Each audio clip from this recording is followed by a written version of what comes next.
It is 3 in the morning. The world outside is still and silent, draped in shadow and the distant hum of the sleeping city. But inside your mind, a storm is raging. The quiet of the room serves only to amplify the noise within. A relentless cascade of thoughts. Worries about a deadline at work, replaying an awkward conversation from last week, a sudden sharp pang of regret over something said years ago. A wave of anxiety about the future, a future that feels both uncertain and threatening, crashes against the shore of your awareness. Each thought screams for attention, insisting on its own importance, its own reality. They seem to be you, and you seem to be them. This is a private torment, a familiar one for so many of us. It is an invisible prison, constructed bar by bar, with the very material of our own thinking. We live in an age of immense external pressure, a world that demands our constant attention, our constant striving. We are told to be more, to do more, to have more. And so our minds race, trying to keep up, trying to solve, to plan, to defend. We have, without ever consciously choosing to do so, identified ourselves completely with this frantic inner narrator. We do not simply have an anxious thought, we become an anxious person. We do not just experience a moment of sadness, we become a sad individual. We believe, with every fiber of our being, that the voice in our head is the very core of who we are. This fundamental misunderstanding is the source of so much of our modern suffering, the root of the pervasive feeling of being stuck, overwhelmed, and disconnected from a deeper sense of peace. We are living inside a story told by our own mind, and we have forgotten that we are not the story itself. But what if there was another way? What if the story was not the whole truth? What if you were not the storm, but the vast, silent sky in which the storm appears, and eventually, always, disappears? What if you were not the frantic thoughts, but the quiet awareness that notices them? Imagine, for a moment, that there is a space of stillness within you, a place of refuge that is untouched by the chaos of your thinking. For thousands of years, a profound wisdom tradition has explored this very possibility. It is not a religion that demands blind faith, but rather a science of the inner world, a practical and compassionate guide to understanding the nature of your own mind. It offers a path, not to eliminate the storms of life, but to find an unshakable peace right in the middle of them. It begins with a simple yet revolutionary idea, the idea that you, your true self, are not your thoughts. Before we can find the key to a prison, we must first realize we are imprisoned. We must see the bars, feel the coldness of the stone, and understand the nature of the lock that holds us captive. The prison we inhabit is unique, for it is one of our own making, constructed entirely from the ephemeral, yet powerful substance of our own thoughts. The ancient teachers of the East had a wonderfully precise and evocative name for the architect of this prison, the restless energy of the untamed mind. They called it the monkey mind, Chittavana. Imagine a wild monkey, agitated and drunk, swinging frantically through the branches of a vast jungle. It cannot stay still for more than a moment. Its eyes dart from one thing to another, a flash of red from a flower, a glint of sunlight on a leaf, the shadow of a passing bird.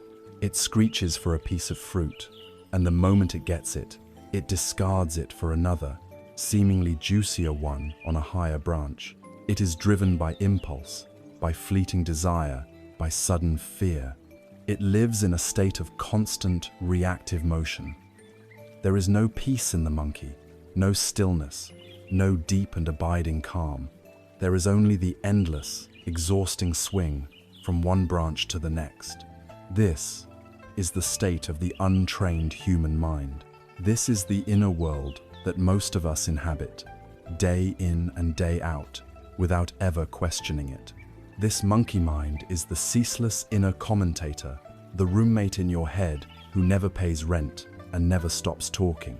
It is the voice that wakes you in the middle of the night to remind you of an embarrassing moment from a decade ago. It is the part of you that endlessly scrolls through social media feeds, feeding on a diet of comparison and fleeting stimulation, always feeling vaguely dissatisfied. Its primary characteristic is a profound restlessness, an inability to simply be. Silence is its enemy. The present moment is a place of unbearable boredom, and so it seeks constant escape. It swings into the future, weaving elaborate stories of what might happen, generating anxiety and worry about scenarios that have not occurred and likely never will. It imagines failure, it anticipates conflict, it rehearses arguments. Then, just as quickly, it swings back into the past. It rummages through old memories, picking at the scabs of past hurts, relitigating old grievances, bathing in the bittersweet waters of nostalgia or the bitter acid of regret. The one place the monkey refuses to rest is here, now, in the simple reality of this present moment. Another defining trait of the monkey mind is its deeply ingrained habit of reactivity. It operates on an automatic, almost instantaneous loop of stimulus and response, a loop carved deep by years of conditioning. An email with a critical tone arrives in your inbox, and before you have even had a chance to breathe, the monkey screeches in alarm. The heart rate quickens, the body tenses, and a cascade of defensive or fearful thoughts floods your consciousness. Someone cuts you off in traffic, and a surge of anger, righteous and hot, takes over completely. You are no longer a person driving a car, you are a vessel of pure indignation. There is no space, no pause between the external event and your internal reaction. The monkey sees a perceived threat and it pulls the alarm cord. It sees a perceived pleasure and it lunges for it. This hair-trigger reactivity keeps us in a state of constant, low-grade stress. We are like a ship without a rudder, tossed about by the changing winds and waves of external circumstance, with the frantic monkey at the helm, steering us directly into every storm. Perhaps its most damaging habit, especially in our modern world, is its relentless tendency to judge and compare. The monkey is a master categorizer. The moment it perceives anything, it slaps a label on it. Good, bad, right, wrong, beautiful, ugly, better than me, worse than me. This constant stream of judgment is not only directed outwards, at other people and situations, but is most often and most cruelly directed inwards. It is the source of the inner critic, that voice which tells you that you are not smart enough, not successful enough, not good enough. It holds up an impossible standard of perfection and then relentlessly beats you with it every time you fall short. And it fuels itself through comparison. It looks at the curated lives of others online, the highlight reels of success and happiness, and immediately contrasts it with the messy, complicated reality of your own life.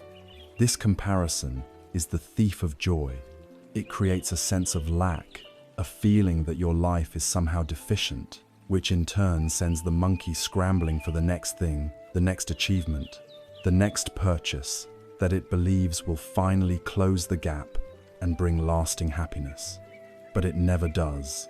Now, the existence of this monkey is not the fundamental problem. Its frantic nature is simply what it is. The real issue, the mechanism of the prison itself, is our case of mistaken identity. We believe that we are the monkey. We have fused our sense of self, our very identity, with this chaotic, chattering, and reactive stream of consciousness. When the monkey feels fear, we say, "I am afraid." When the monkey produces an angry thought, we say, "I am an angry person." When the monkey judges our own abilities, we conclude, "I am a failure." This fusion is so complete, so seamless, that we do not even recognize it as a process. It feels like an undeniable truth. This identification is the lock on the prison door. By believing we are the noise, we cannot access the silence that lies behind it. By identifying with the passing clouds, we forget that we are the vast, unchanging sky. There is a classic teaching story that illustrates this self-imposed imprisonment perfectly. In some parts of Asia, a method for trapping monkeys involves a coconut or a gourd with a hole drilled in it, just large enough for a monkey's hand to slip through. Inside the coconut, the trappers place a handful of rice or some other sweet treat. The monkey, drawn by the bait, will reach its hand inside and grasp the rice. But now, with its hand clenched into a fist, it cannot pull its hand back out through the narrow opening. The hole is large enough for an open hand, but not for a closed fist. The monkey will pull and pull, screeching in frustration and fear as the trappers approach. But it is not truly trapped. There is no physical force holding it there. The cage is not external. The only thing keeping the monkey bound to the coconut and to its eventual capture is its own unwillingness to let go of the rice. All it needs to do to be free is to open its hand, to release its grip on the prize. We are that monkey, and the rice is our thoughts, our cherished beliefs, our painful memories, our righteous anger, our anxious worries. We clutch them tightly in the fist of our mind, believing that they are valuable, that they are important, that they are us. We refuse to let them go. We would rather be captured by our suffering than release the familiar grievance or the worry that we believe, somehow, is protecting us. We do not realize that the prison is not the situation itself, but our desperate, white-knuckled grip on our thoughts about the situation. Freedom is not found by breaking the coconut. It is found by simply unclenching our fist. So the first step on this path is not to fight the monkey, not to silence it or to punish it for its nature. To do so is to create more conflict, more noise, more struggle. The first step is simply to see it, to watch it, to acknowledge its presence without judgment, to recognize its antics with a kind of detached curiosity, to see the bars of the prison clearly, to feel the weight of the clenched fist. Only then can we begin to ask the most important question of all. If I am the one who is watching the monkey, if I am the one who is aware of its frantic swinging and its desperate grip on the rice, then who or what am I? If I am not the thoughts and not the monkey mind that produces them, then who is this silent witness? The discovery of this witness, this watcher, is the discovery of the key to the prison. It is the beginning of the journey home. Having recognized the ceaseless chatter of the monkey mind, having seen the bars of the self-made prison, we are left standing before a profound and life-altering question.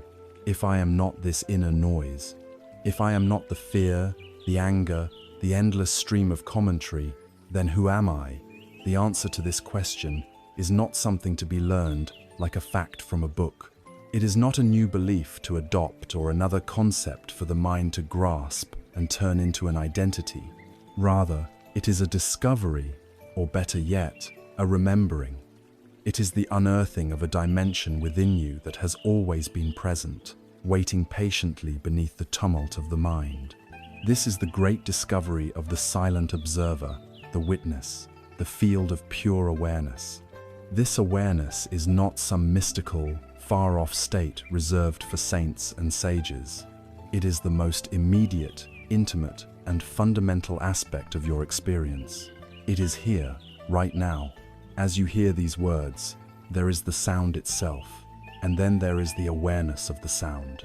As you see the room around you, there is the light, the color, the form, and then there is the awareness in which all of that appears.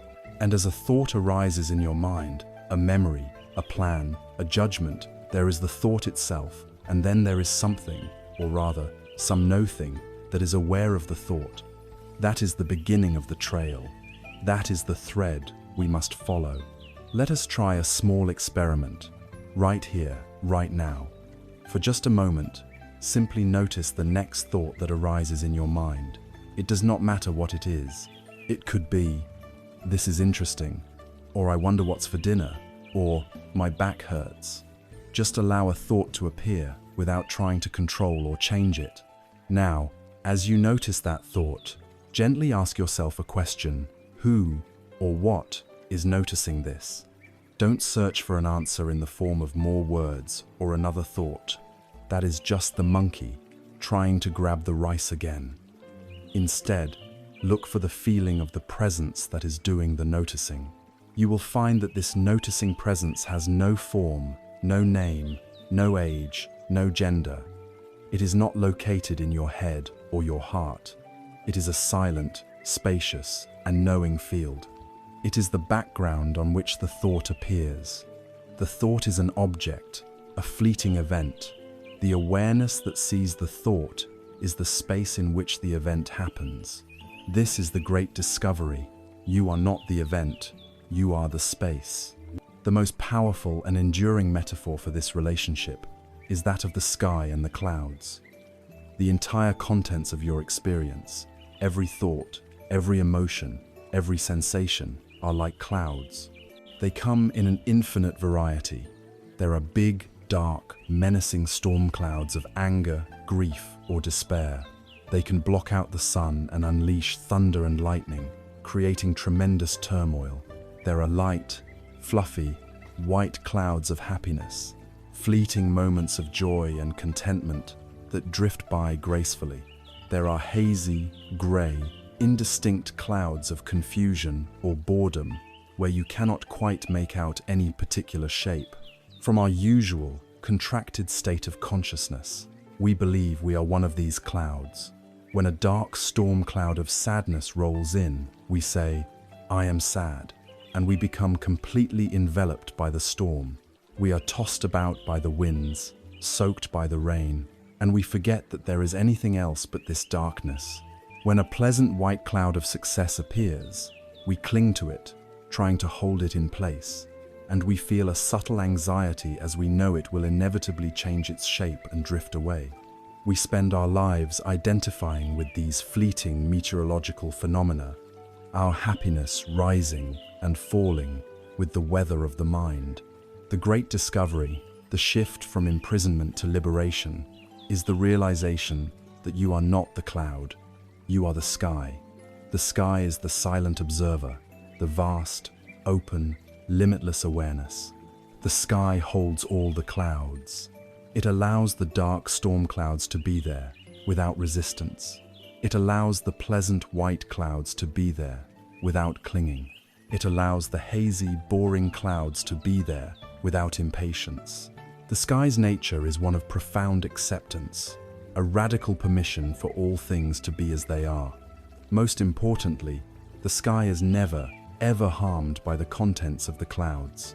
A storm may rage with incredible fury, but when it passes, the sky is left just as it was, untouched, unstained, pristine, and clear.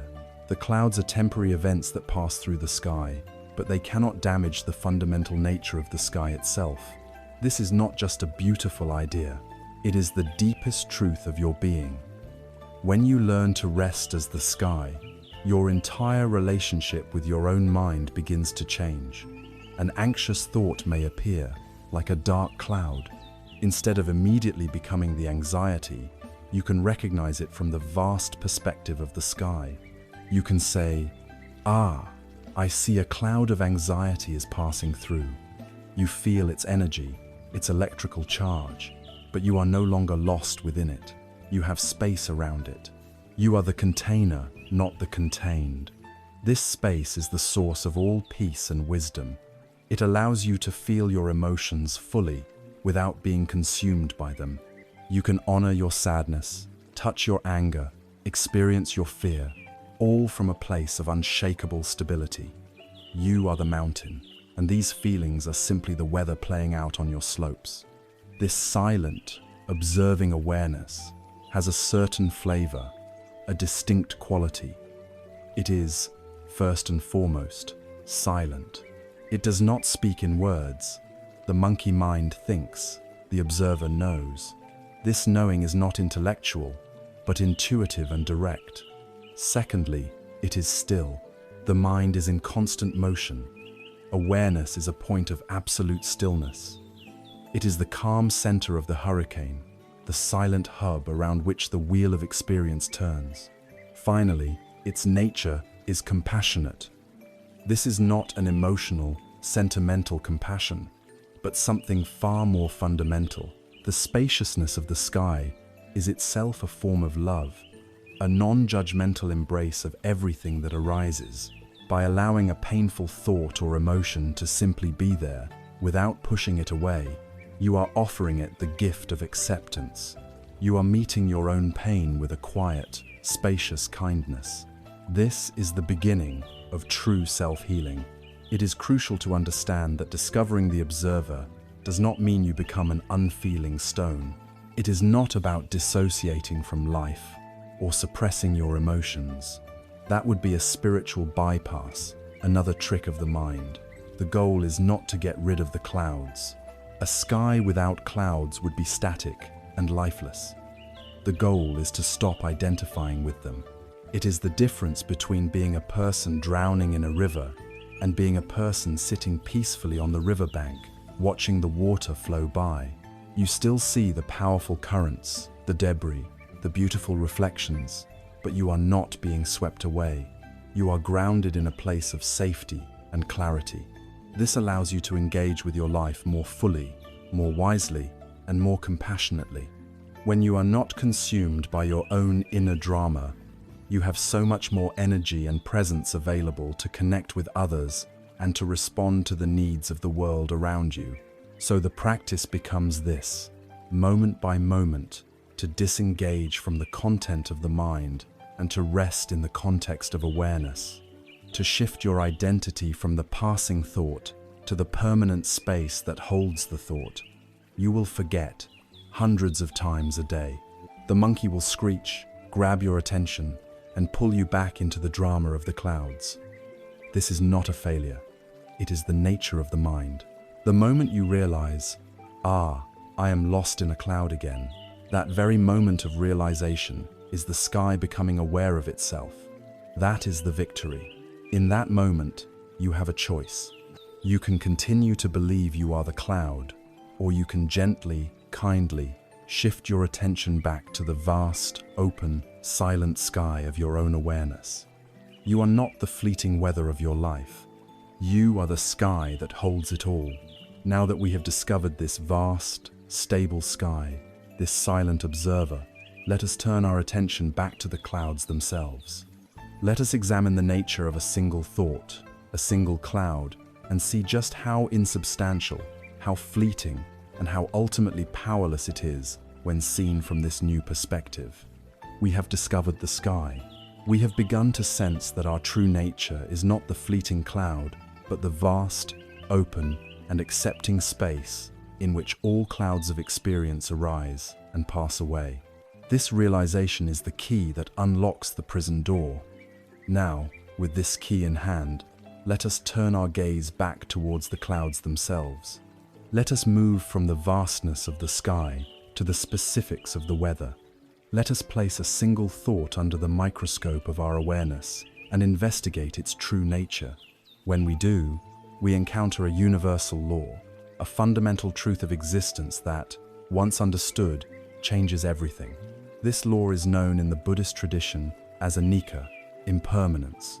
Anicca is not a belief system or a philosophical suggestion. It is presented as a fundamental characteristic of reality, as undeniable as the law of gravity.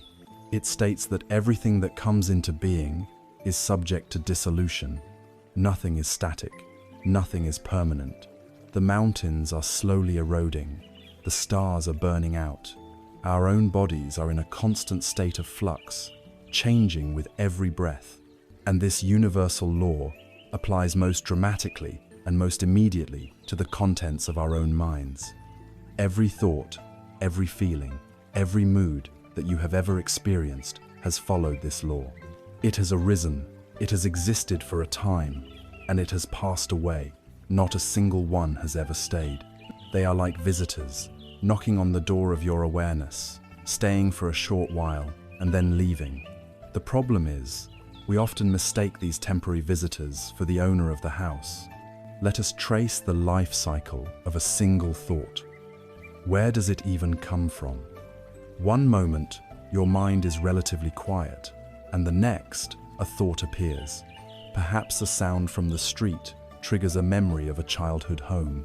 Perhaps a feeling of tightness in your chest gives birth to the thought, "I am anxious."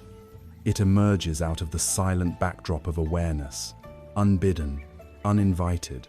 For a brief moment, it exists in your mental space. It has a certain energy, a certain texture. It might be loud and demanding, or it might be a subtle whisper. It presents itself as incredibly important, incredibly real. And then, if left to its own devices, it does something remarkable. It disappears. It dissolves back into the same silence from which it arose. It is like a bubble rising to the surface of a deep lake, shimmering for a moment in the light, and then popping, leaving no trace. This is the natural, unhindered life of a thought. It is born, it lives for a moment, and it dies. If this is the natural process, then where does our suffering, our dukkha, come from? It does not come from the thoughts themselves. It comes from our interference with this natural flow. It comes from our refusal to accept the law of Anicca. Our suffering arises from two primary, deeply ingrained reactions: clinging and aversion. When a pleasant thought or feeling arises, we engage in clinging, a thought of success, a happy memory, a moment of self-satisfaction. The bubble surfaces, and we find it beautiful. We try to catch it, to hold on to it. We replay the happy memory over and over. We bask in the praise we received at work. We try to make this fleeting mental event into a permanent part of our identity. This is like trying to build a house out of clouds. It is an exhausting and ultimately futile endeavor. The very act of clinging creates a subtle tension, an anxiety, because deep down, we know the pleasant feeling cannot last. And when it inevitably fades, as it must, we are left with a sense of loss, of disappointment, a craving for it to return. We suffer not because the happy thought left, but because we tried to force it to stay.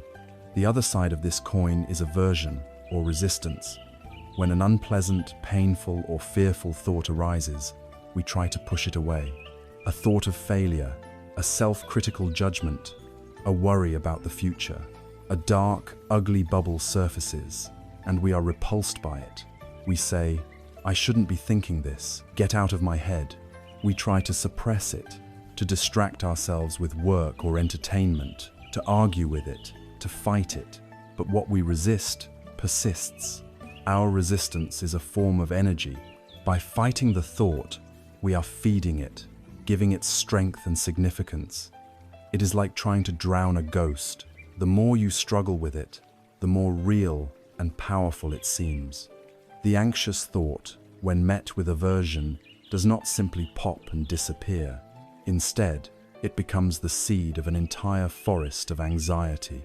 We suffer not because the painful thought appeared, but because we declared war on it. This constant battle, clinging to the pleasant, pushing away the unpleasant, is the very definition of the agitated monkey mind. It is a struggle against reality, a fight against the fundamental law of impermanence.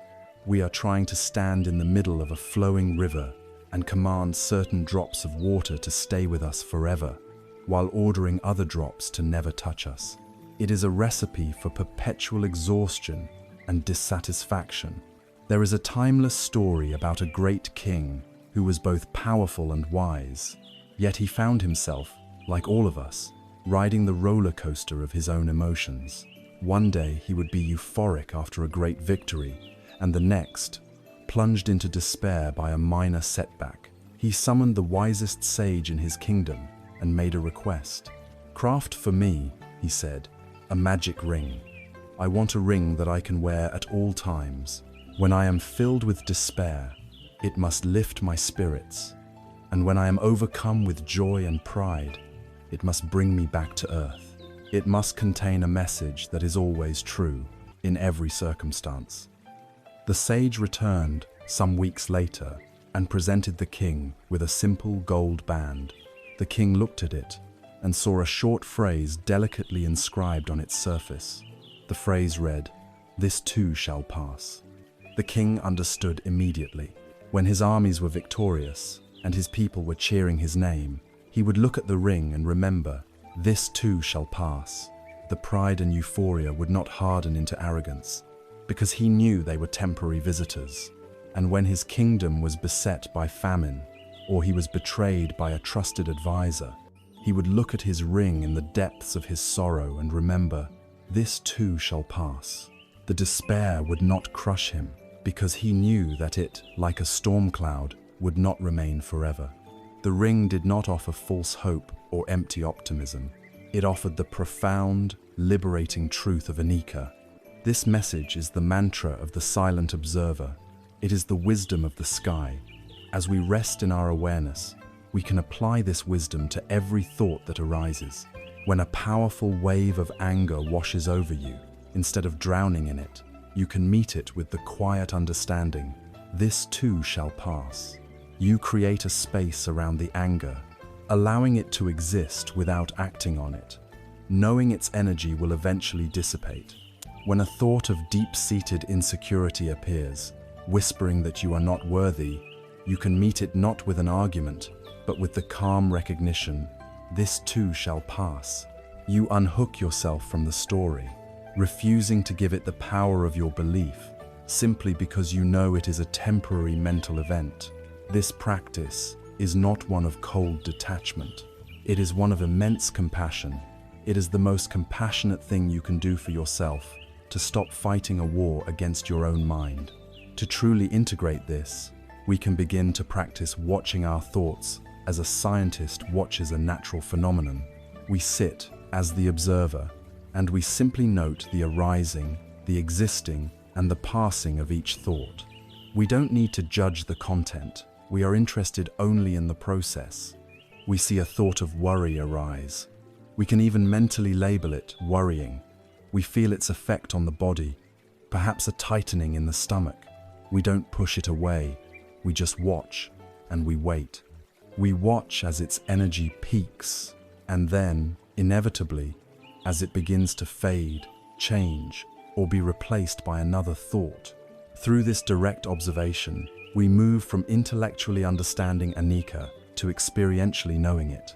We see for ourselves that our thoughts are like smoke, insubstantial and fleeting, and in seeing this, their power over us begins to dissolve.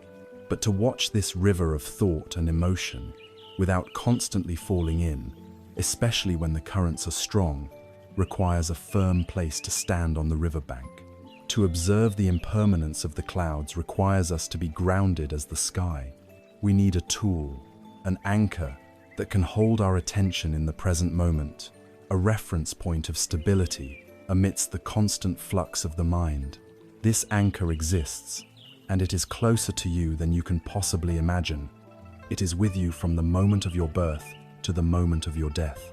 This anchor is the simple, rhythmic, life-giving sensation of your own breath. We have seen the truth of Anicca, the universal law of impermanence.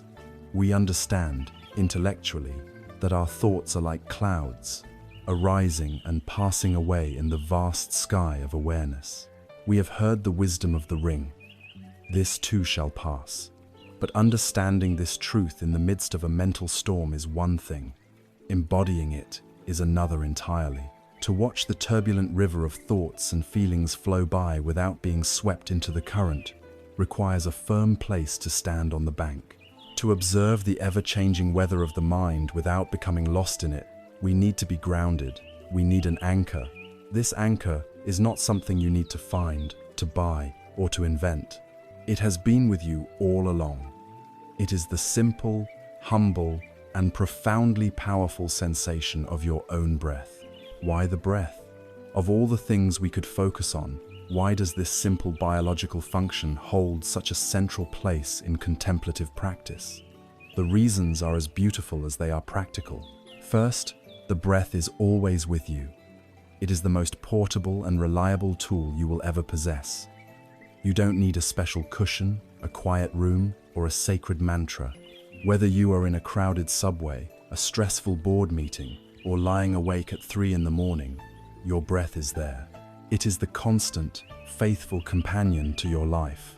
Second, and most crucially, the breath is always in the present moment. You cannot take a breath that is in the past, nor can you take one that is in the future.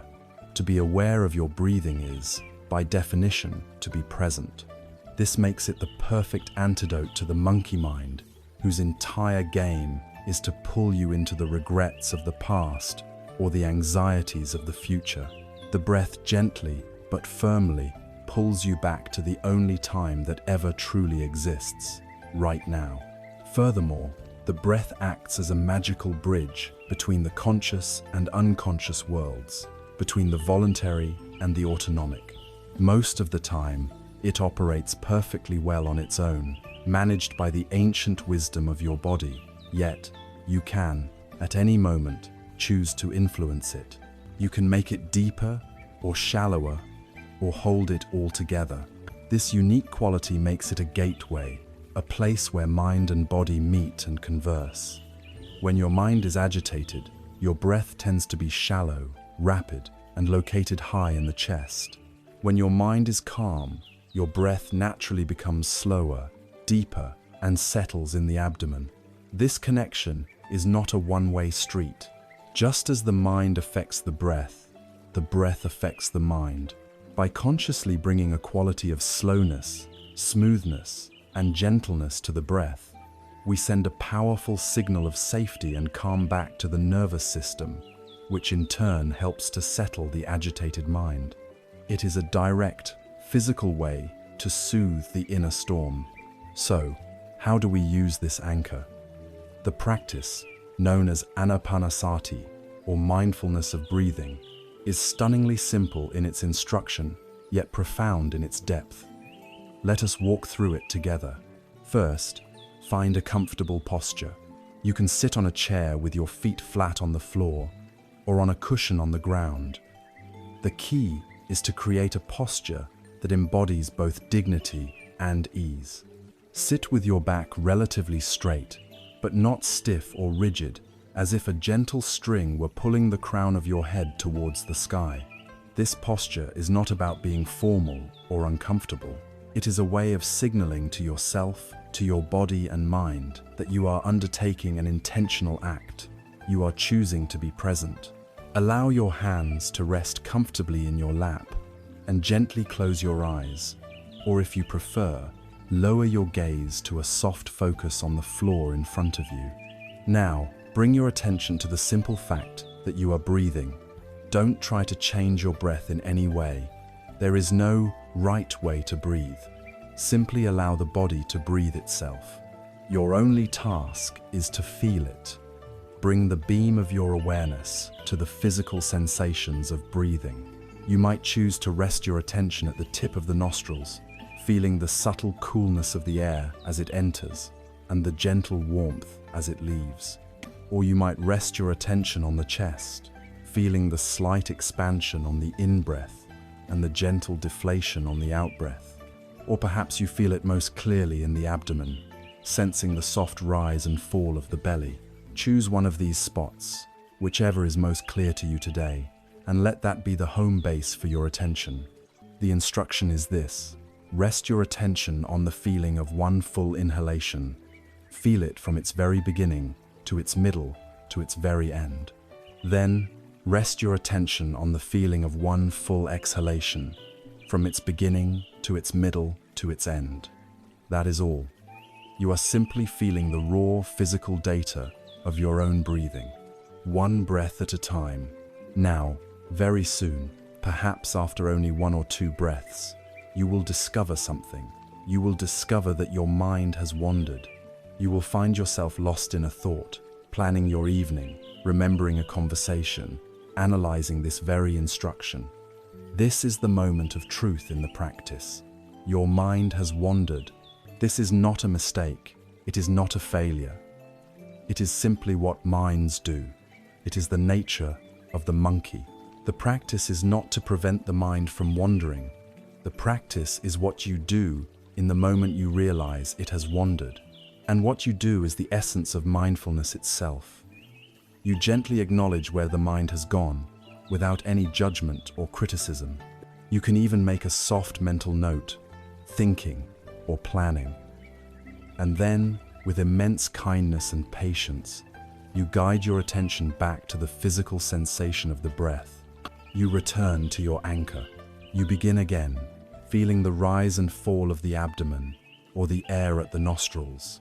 And when the mind wanders again, which it will, you simply repeat the process. You notice, and you gently return. This is the entire practice.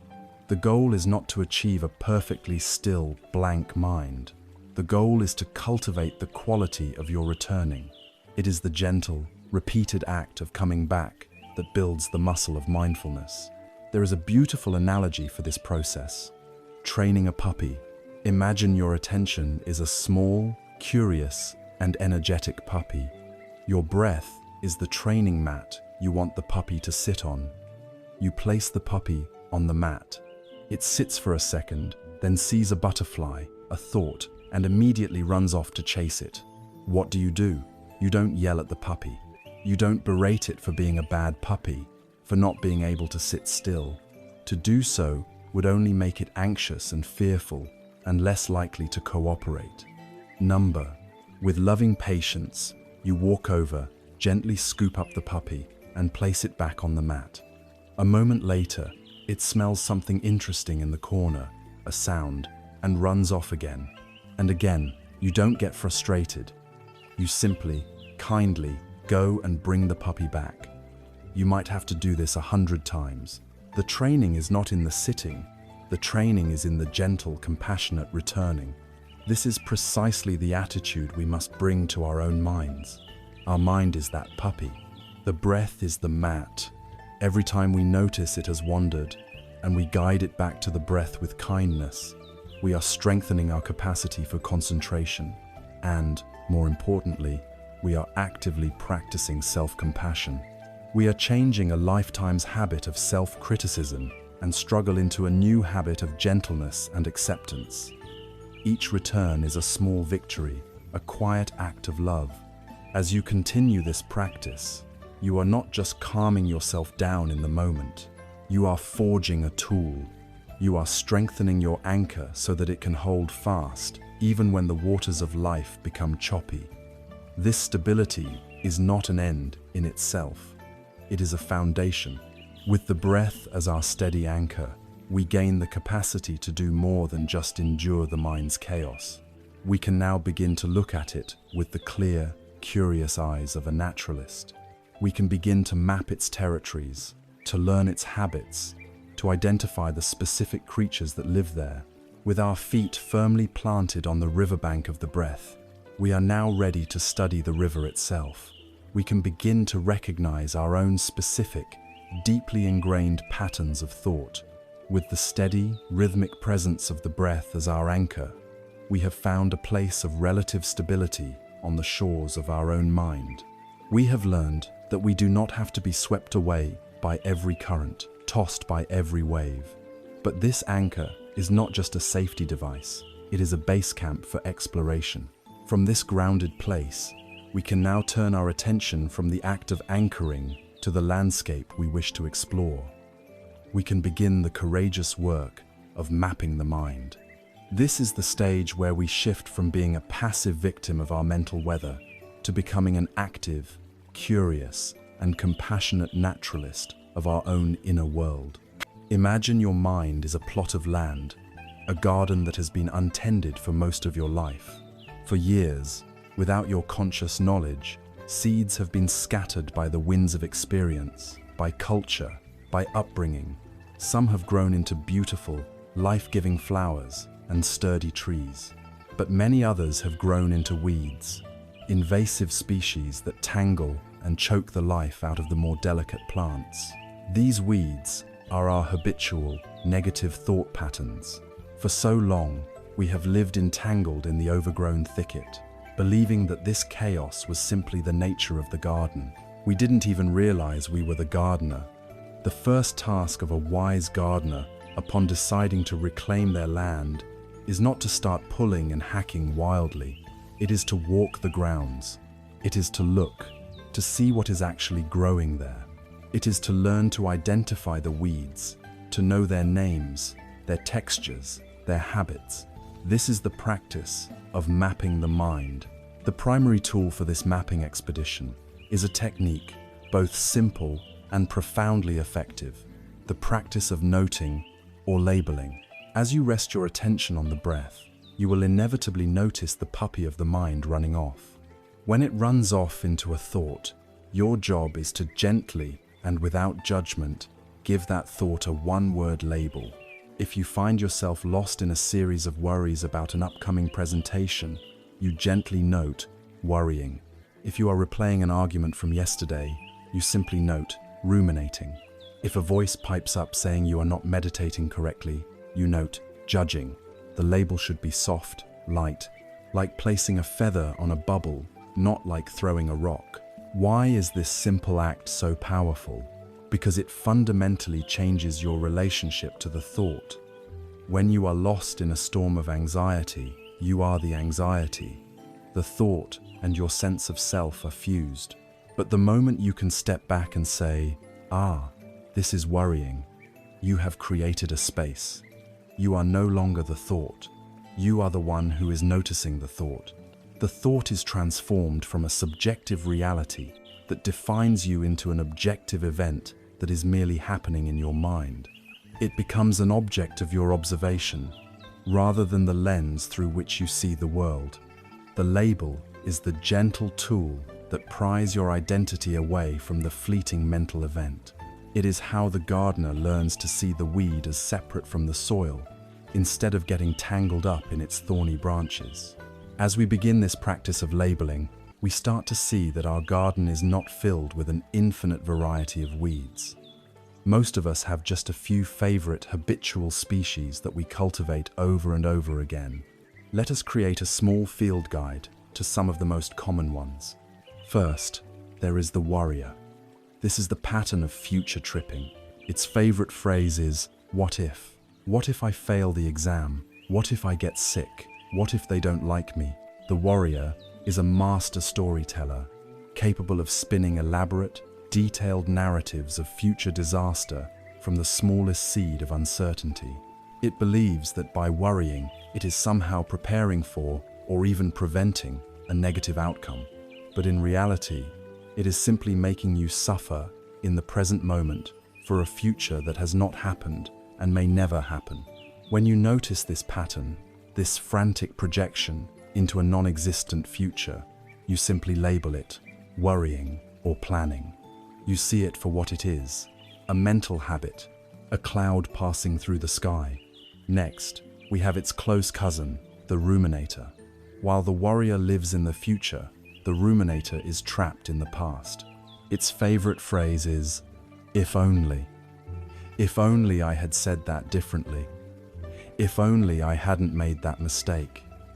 If only they hadn't treated me that way. Ruminating is like being stuck in a mental time machine that only travels to scenes of regret and grievance. The mind chews on the past over and over again, like a cow chewing its cud, hoping to somehow digest it differently, but only succeeding in re-experiencing the pain. When you find yourself caught in these loops, replaying old movies in your head, the practice is to gently note, ruminating, or remembering. You acknowledge the visitor from the past, and then you gently guide your attention back to the present reality of your breath. Then there is one of the most pervasive and poisonous weeds of all, the judge. The judge is a relentless critic, and it has two primary targets, yourself and others. The inner critic is the voice of not good enough. It scrutinizes your every action, highlighting your flaws and dismissing your accomplishments. I'm so lazy. I always say the wrong thing. I'll never be as good as them. The external critic is constantly assessing and finding fault with the world around you. Why is this person driving so slowly? I can't believe they are wearing that. This service is terrible. This pattern of judging creates a constant feeling of separation, of friction between you and the world. It fuels feelings of both inferiority and superiority, both of which are forms of suffering. When you notice this voice of condemnation or comparison arising, whether directed inward or outward, you can simply label it judging. A specific and particularly potent strain of the warrior is the catastrophizer. This pattern takes a small negative event and immediately fast forwards to the absolute worst case scenario. You make a small mistake at work, and the mind doesn't just say, "Oops," it says, "My boss will find out, I'm going to get fired, I'll lose my home, and I will end up destitute." You feel a minor headache, and the catastrophizing mind concludes, "This must be a brain tumor." It is a state of high drama, turning minor setbacks into existential threats. By learning to recognize and label this pattern catastrophizing, we can begin to see its absurdity. We can see it as just a story, a particularly scary one, but a story nonetheless. We unhook from the drama and return to the simple, non-dramatic reality of the present. As the wise gardener continues to walk the grounds, they do more than just identify the weeds. They begin to notice the conditions that help them grow. They begin to identify the triggers. You might notice that the weed of judging grows most vigorously when you are scrolling through social media. You might find that reading the news is a powerful fertilizer for the catastrophizer. Perhaps being alone at night is when the ruminator tends to sprout. This knowledge is power. It does not mean you must avoid all these things forever. It means you can enter these situations with greater awareness. You know that you are walking into a part of the garden where the soil is particularly fertile for a certain kind of weed, so you can keep your gardener's tools, your mindfulness, and your labels close at hand. Through this patient process of mapping, labeling, and identifying triggers, our inner world becomes less frightening. It is no longer an unknown, chaotic wilderness. It is our garden. We are getting to know it intimately. We see that these thoughts, these patterns, are not us. They are impersonal, conditioned habits of the mind. They are weeds in the garden. But as we stand there, observing a thought we have labeled anxiety, we notice something else. The thought is not just an idea. It has a feeling. It has a physical charge. There is a tightness in the chest, a knot in the stomach, a sting of pain. We have learned to see the cloud, but what do we do about the cold shadow it casts upon the earth? We have learned to identify the first event, the thought itself. But what about the powerful, painful, emotional reaction that follows? This question brings us to a crucial distinction in our journey: the wisdom of understanding the difference between the first arrow of life's inevitable pain and the second arrow of suffering, which we, all too often, shoot into ourselves. Having arrived at a right understanding, a clearer, more honest view of the way things are, we find ourselves standing at a critical juncture. A map, no matter how accurate, is of little use until we decide where we want to go. Seeing the truth of impermanence, dissatisfaction, and no self is the first great awakening. But it is what we do with this knowledge that shapes our journey. This is where we turn from seeing to intending, from knowledge to cultivation. We now arrive at the second element of the Noble Eightfold Path, known in the ancient Pali language as Samma Sankappa, which we can translate as right thought, or perhaps more accurately, right intention. It is the conscious and deliberate act of aligning the deepest currents of our mind with the wisdom we have begun to uncover. If right understanding is the light that illuminates the path, right thought is the compass that keeps us pointed toward freedom. It is the practice of becoming the architect of our own inner world, choosing with care the blueprints from which our words and actions will be built. Our thoughts can be our cruelest tyrants or our most steadfast allies, and the path of liberation teaches us that this choice, to a remarkable degree, is ours to make.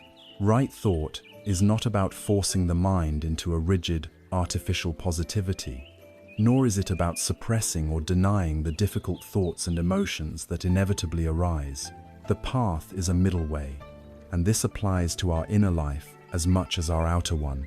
Rather, Right thought is a gentle but persistent process of nurturing the seeds of wisdom and compassion within us, while allowing the weeds of confusion and ill will to wither from lack of attention. The Buddha, in his profound psychological insight, understood that our manifest reality is downstream from our intentions. The energy of our thinking, the flavor of our inner dialogue, is the wellspring from which our entire life flows. He categorized right thought into three distinct yet interwoven streams: the thought of renunciation, the thought of loving, kindness, and the thought of harmlessness. These are not commandments, but invitations. They are skillful means of steering the mind away from the shores of suffering and toward the open ocean of peace.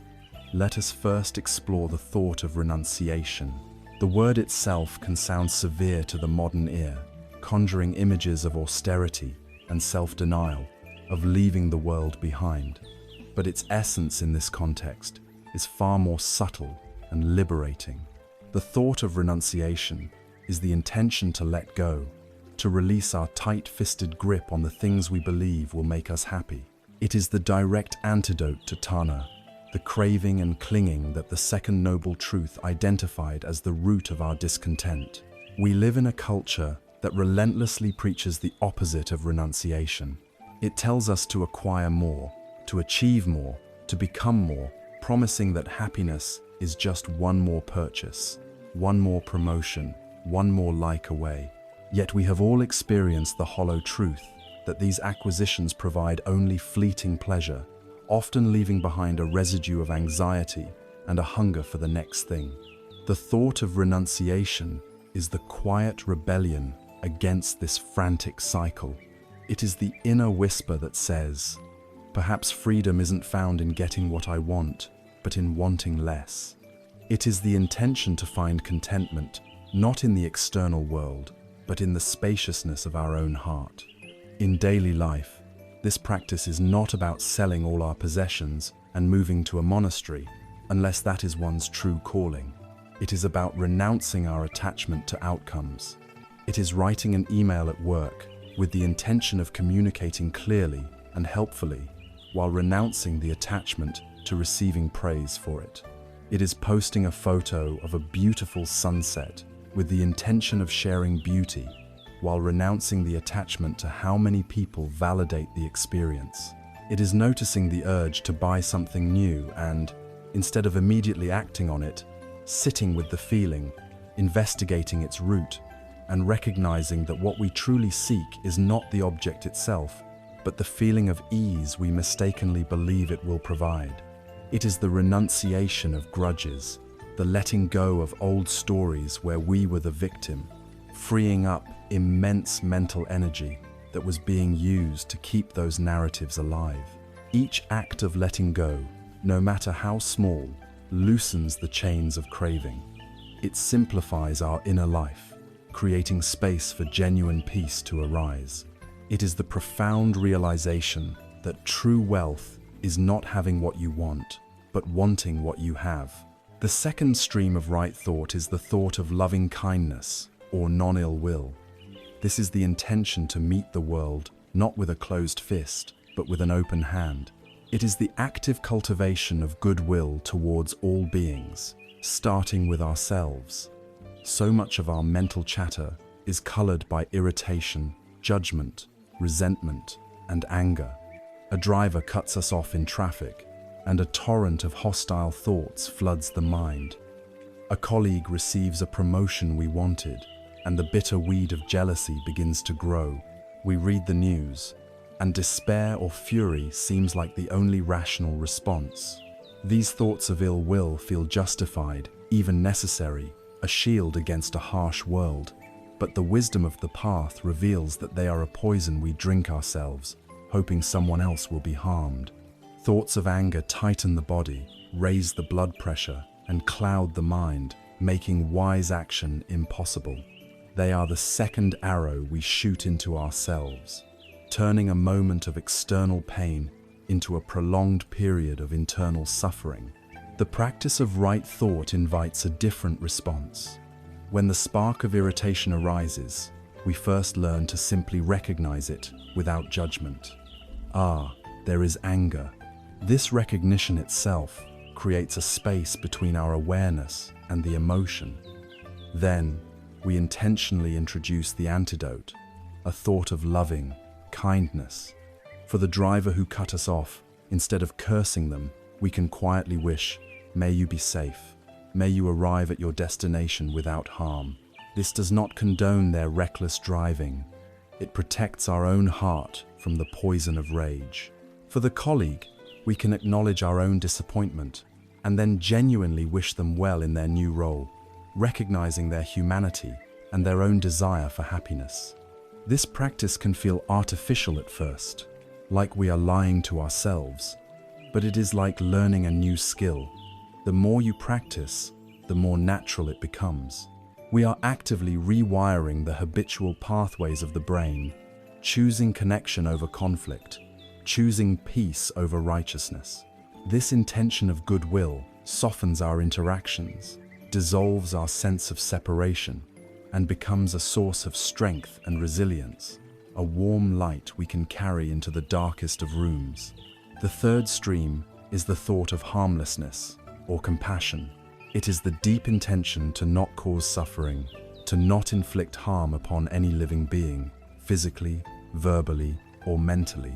This flows naturally from loving kindness. If we wish for all beings to be happy, loving kindness, we must also wish for them to be free from suffering, compassion. This is the great principle of ahimsa, or non-violence, that lies at the heart of many spiritual traditions. It asks us to consider the consequences of our actions, to be mindful of the ripples we send out into the world. It extends beyond the obvious prohibition against physical violence. It includes our speech. Do we engage in gossip that could harm someone's reputation? Do we use words as weapons in an argument? The thought of harmlessness encourages us to speak truthfully, kindly, and for the purpose of healing, not hurting. It also extends to our livelihood and our consumption. Are our actions at work contributing to systems that cause harm? Do our purchasing choices support industries that exploit people or destroy the environment? These are not easy questions, and the path does not demand immediate perfection. It asks for a growing sensitivity, an intention to align our lives more and more closely with our deepest values. Most importantly, this thought of harmlessness must be directed inward. How often do we inflict harm upon ourselves with the lash of self-criticism and judgment? We make a mistake, and an inner voice tells us we are worthless, a failure. The thought of harmlessness is to meet these moments with self-compassion, to treat ourselves with the same kindness we would offer a dear friend who is struggling. It is the understanding that we, too, are beings deserving of freedom from suffering. This gentle intention to cause no harm, within or without, is what transforms our journey from a personal quest for peace into a contribution to the peace of the entire world. There is a timeless story, often attributed to the Cherokee people, that perfectly illustrates the power of right thought. An old man is teaching his grandson about life. "A fight is going on inside me," he says to the boy. "It is a terrible fight, and it is between two wolves. One is evil. He is anger, envy, sorrow, regret, greed, arrogance, self-pity, guilt, resentment, inferiority, lies, false pride, superiority, and ego." He continued, "The other is good. He is joy, peace, love, hope, serenity, humility, kindness, benevolence, empathy, generosity, truth, compassion, and faith." The same fight is going on inside you, and inside every other person too. The grandson thought about it for a minute, and then asked his grandfather, "Which wolf will win?" The old man simply replied, "The one you feed." This is the very essence of right thought. Every moment of our waking life, we are feeding one of the two wolves. A resentful memory of a past hurt, we are feeding the wolf of anger. A fantasy about a future success that inflates our ego, we are feeding the wolf of arrogance.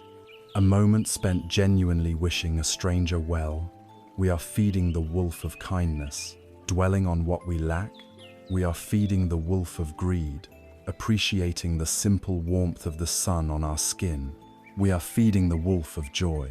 The practice of right thought is the conscious, deliberate act of choosing which wolf to feed. It is not about killing the bad wolf, for it too is a part of our conditioned nature, but about systematically starving it of our attention while diligently nourishing the wolf of light. Over time, the good wolf grows stronger, healthier, and its voice becomes the dominant one in our inner landscape, not through violence, but through nourishment. We become the master of our own inner ecology, the wise gardener who knows which plants to water and which weeds to gently remove. Our mind, once a battlefield, slowly transforms into a sanctuary of peace, a garden cultivated with the loving hands of wise intention.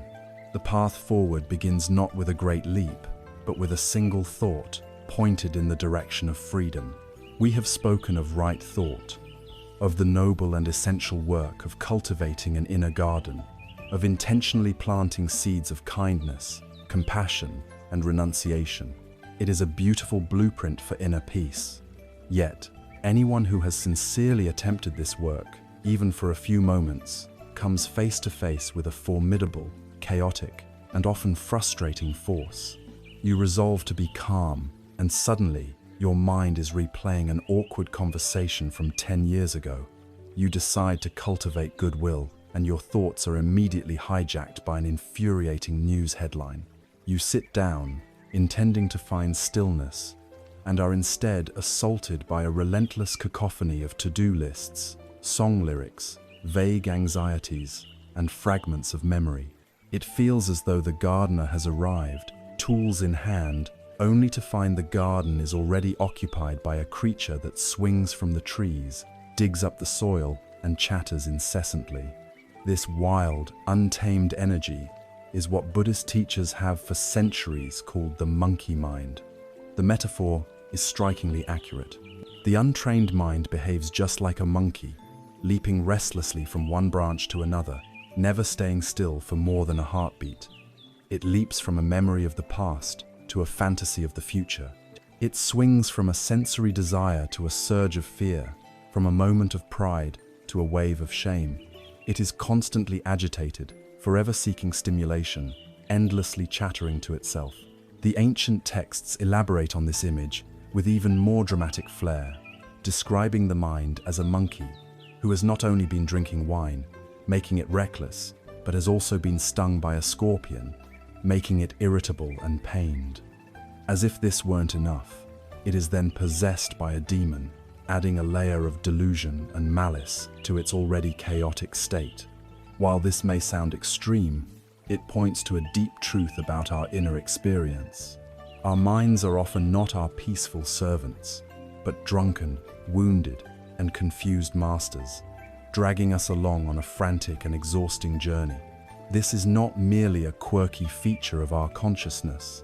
It is a primary source of our suffering, our dukkha. The monkey mind is the engine of anxiety. It constantly pulls us out of the only moment that is ever real, the present, and thrusts us into imagined worlds. It drags us into the past to ruminate on regrets, to chew on old grievances, to relive moments of embarrassment. Or it slingshots us into the future, a realm of pure speculation, to worry about what might go wrong, to rehearse for conflicts that may never happen, to crave successes that are not guaranteed. We become so lost in this mental time travel that we miss our actual lives. The taste of our food, the feeling of the breeze on our skin, the face of a loved one sitting right in front of you, all of it is obscured by the noisy film playing in our heads. This constant activity is profoundly depleting. It is like leaving a dozen applications running on a computer. It drains the battery, slows down the processing power, and causes the system to overheat. The pervasive sense of fatigue and overwhelm that so many of us feel in the modern world is not just from our busy schedules, but from the relentless, internal activity of a mind that never rests. Faced with this inner chaos, a common and very understandable goal arises: to make it stop.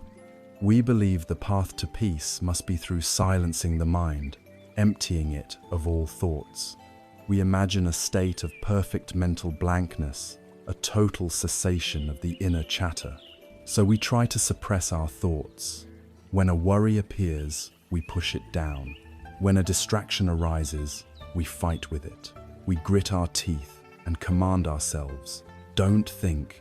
This struggle, however, is not the path to peace.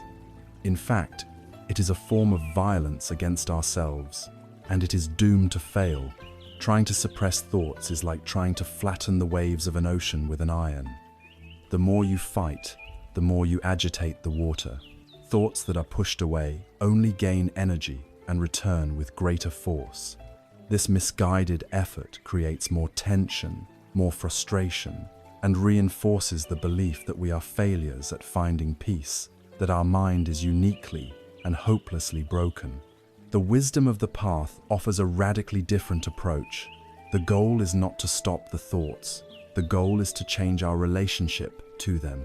The goal is to stop being so identified with the ceaseless chatter, to stop believing that every thought that appears on the stage of the mind is a command performance that requires our full attention and participation. The invitation is to move from being an actor lost in the drama to becoming a calm and discerning member of the audience. To do this, we need a new perspective, a new vantage point from which to observe the mind's activity. Imagine you are standing before a great and powerful waterfall. The water is the stream of your thoughts, emotions, and sensations, flowing constantly, day and night. It has been flowing long before you became aware of it, and it will continue to flow. To stand in the waterfall is to be battered by its force, to be soaked and carried away by its current. This is our normal state of being lost in thought, carried away by the torrent of the monkey mind. Trying to stop the thoughts is like trying to build a dam against this immense waterfall with your bare hands. It is an exhausting and impossible task. But what if you were to discover a small, quiet cave, a dry ledge hidden just behind the sheet of falling water? From this place of refuge, you can still hear the roar of the cascade. You can see the light shimmering through the water and feel the cool spray on your skin. You are intimately aware of the waterfall, but you are not being swept away by it. You are safe, you are dry, you are still. This is the practice of taming the monkey mind. It is the art of finding that quiet seat of awareness behind the flow of experience and learning to rest there. The primary method for finding and familiarizing ourselves with this inner refuge is the practice of meditation. If our minds are a gymnasium, then meditation is the specific exercise we do to build the muscles of attention and awareness. Just as you lift weights to strengthen your biceps, you sit in meditation to strengthen your capacity to be present. The practice itself is remarkably simple. You find a comfortable, dignified posture. You close your eyes, and you bring your attention to a single, neutral object, most commonly the physical sensation of your own breath. You simply feel the air entering your nostrils, filling your lungs, and then leaving your body. The instruction is to rest your attention there, as gently as a butterfly resting on a flower. Inevitably, within a few seconds, you will discover that the monkey mind has other plans. It will leap. A thought will arise. What should I have for dinner? And suddenly, your attention is no longer on the breath, but is now in the kitchen, planning a meal. The critical moment is not the wandering of the mind. The wandering is natural and expected. The critical moment is the instant you realize you have wandered. Ah, you notice, I'm thinking.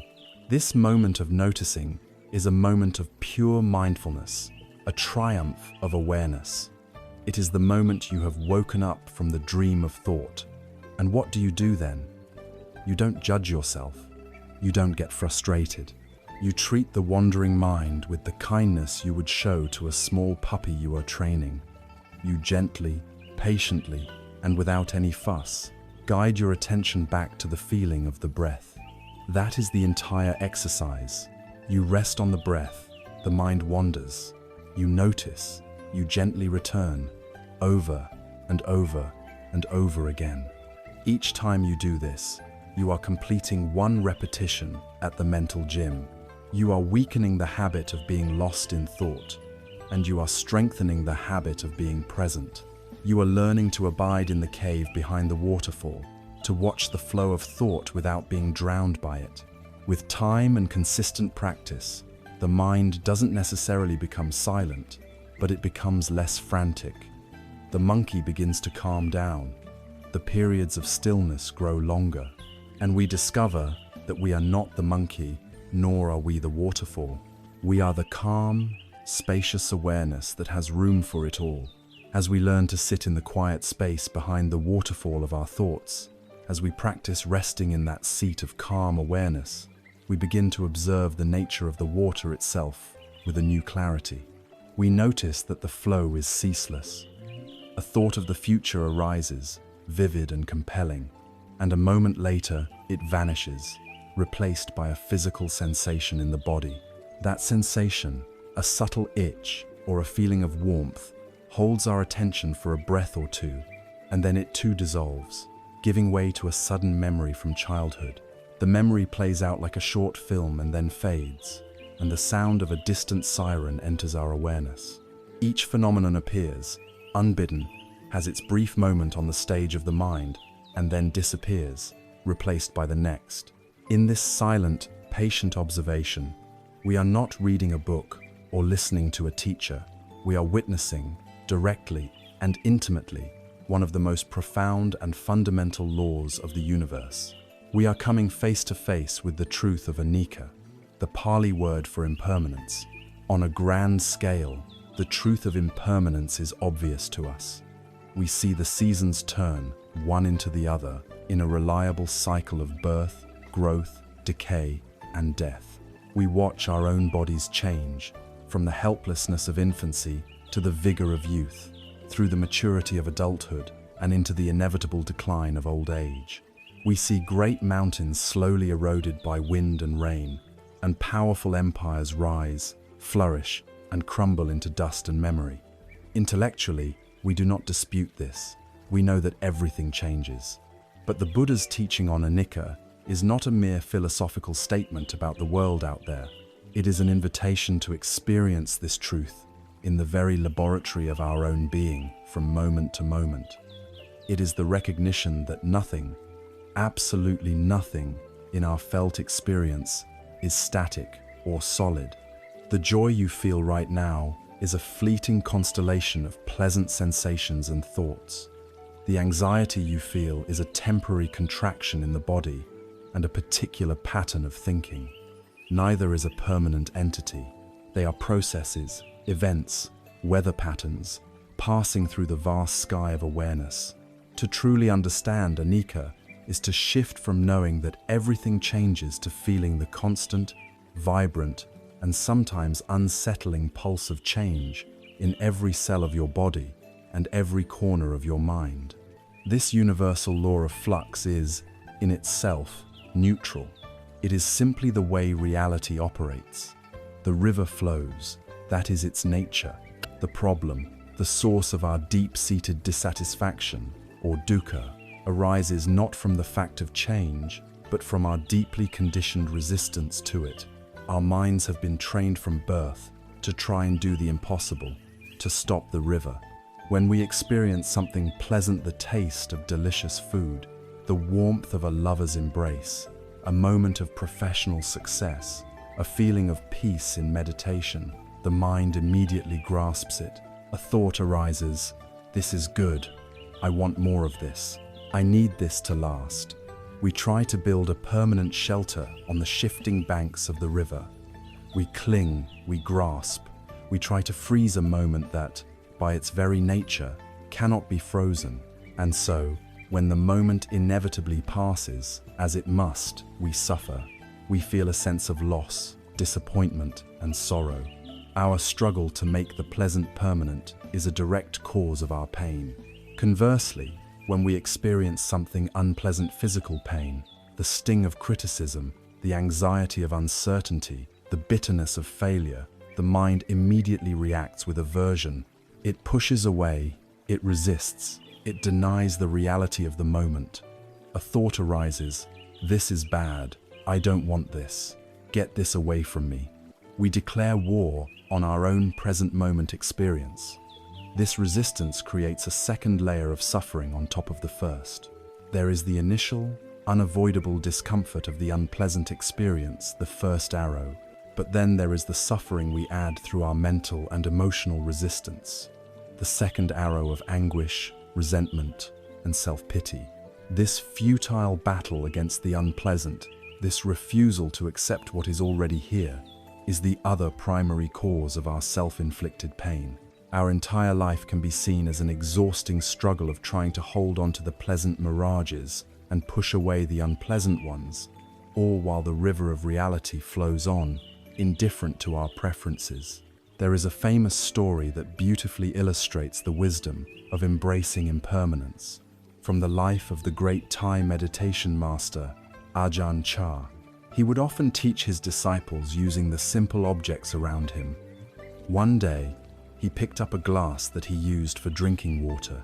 He said to his students, "You see this glass? I love this glass. It holds my water admirably.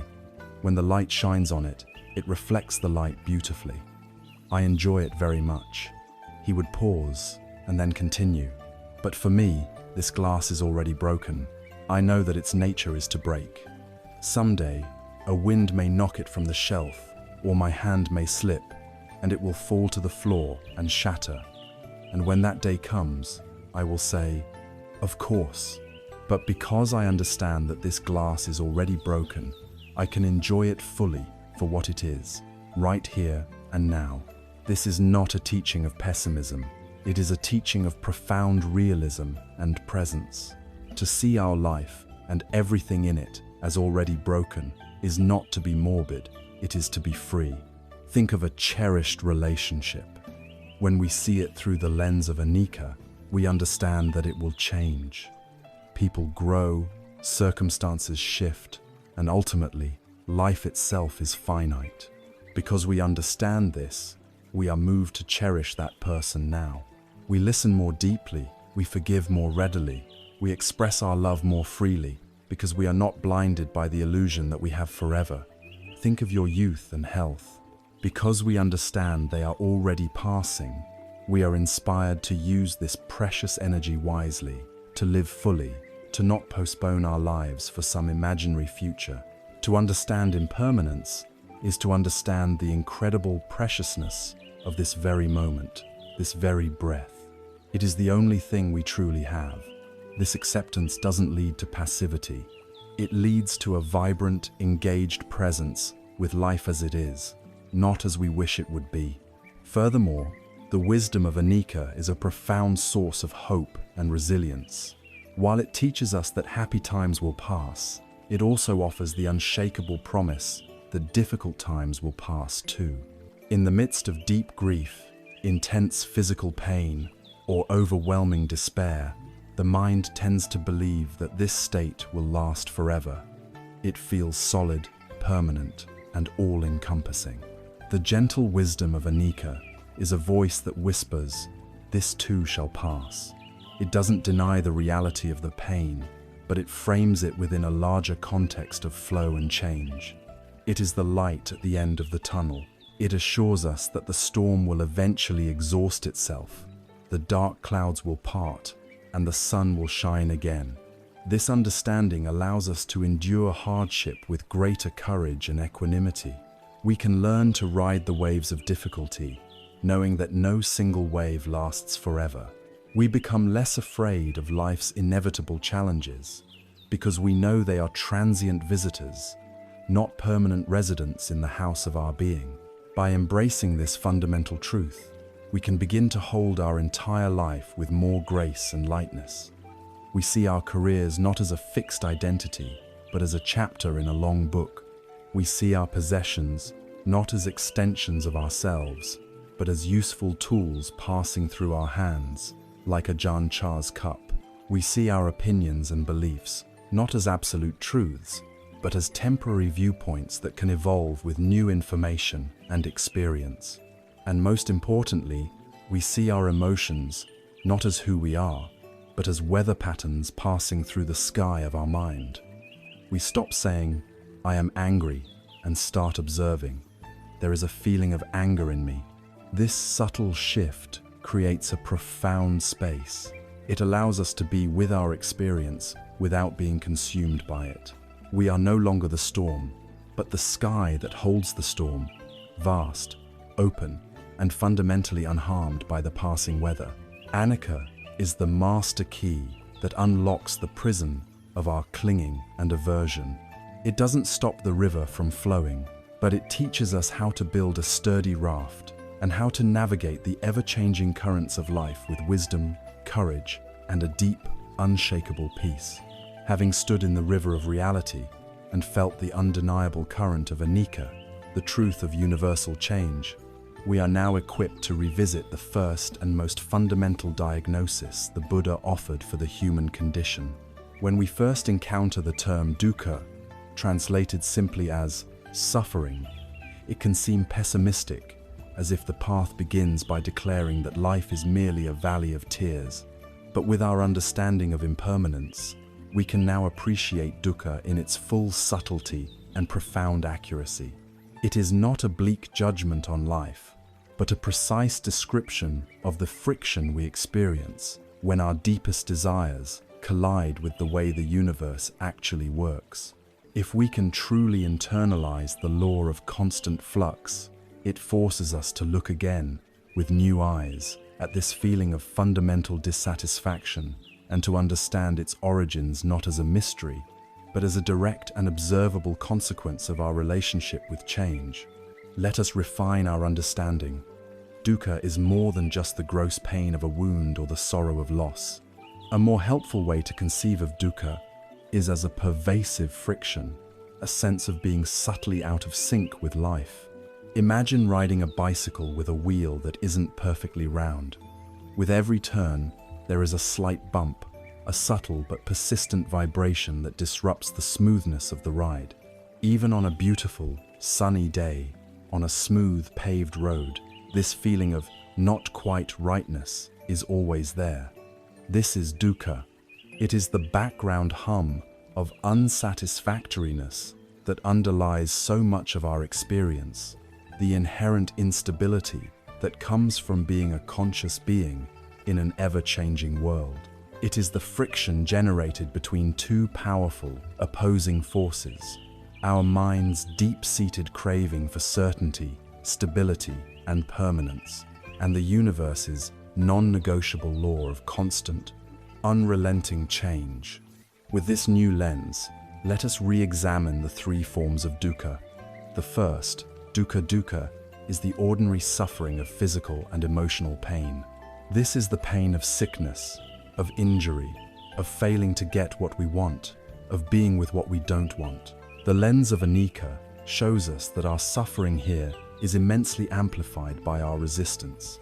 When we feel pain, our mind often screams, "This shouldn't be happening." We fight the reality of the sensation, creating tension and anguish the second arrow on top of the initial discomfort. We are fighting a battle against a moment that is already here, a battle we can never win, and this fight is dukkha.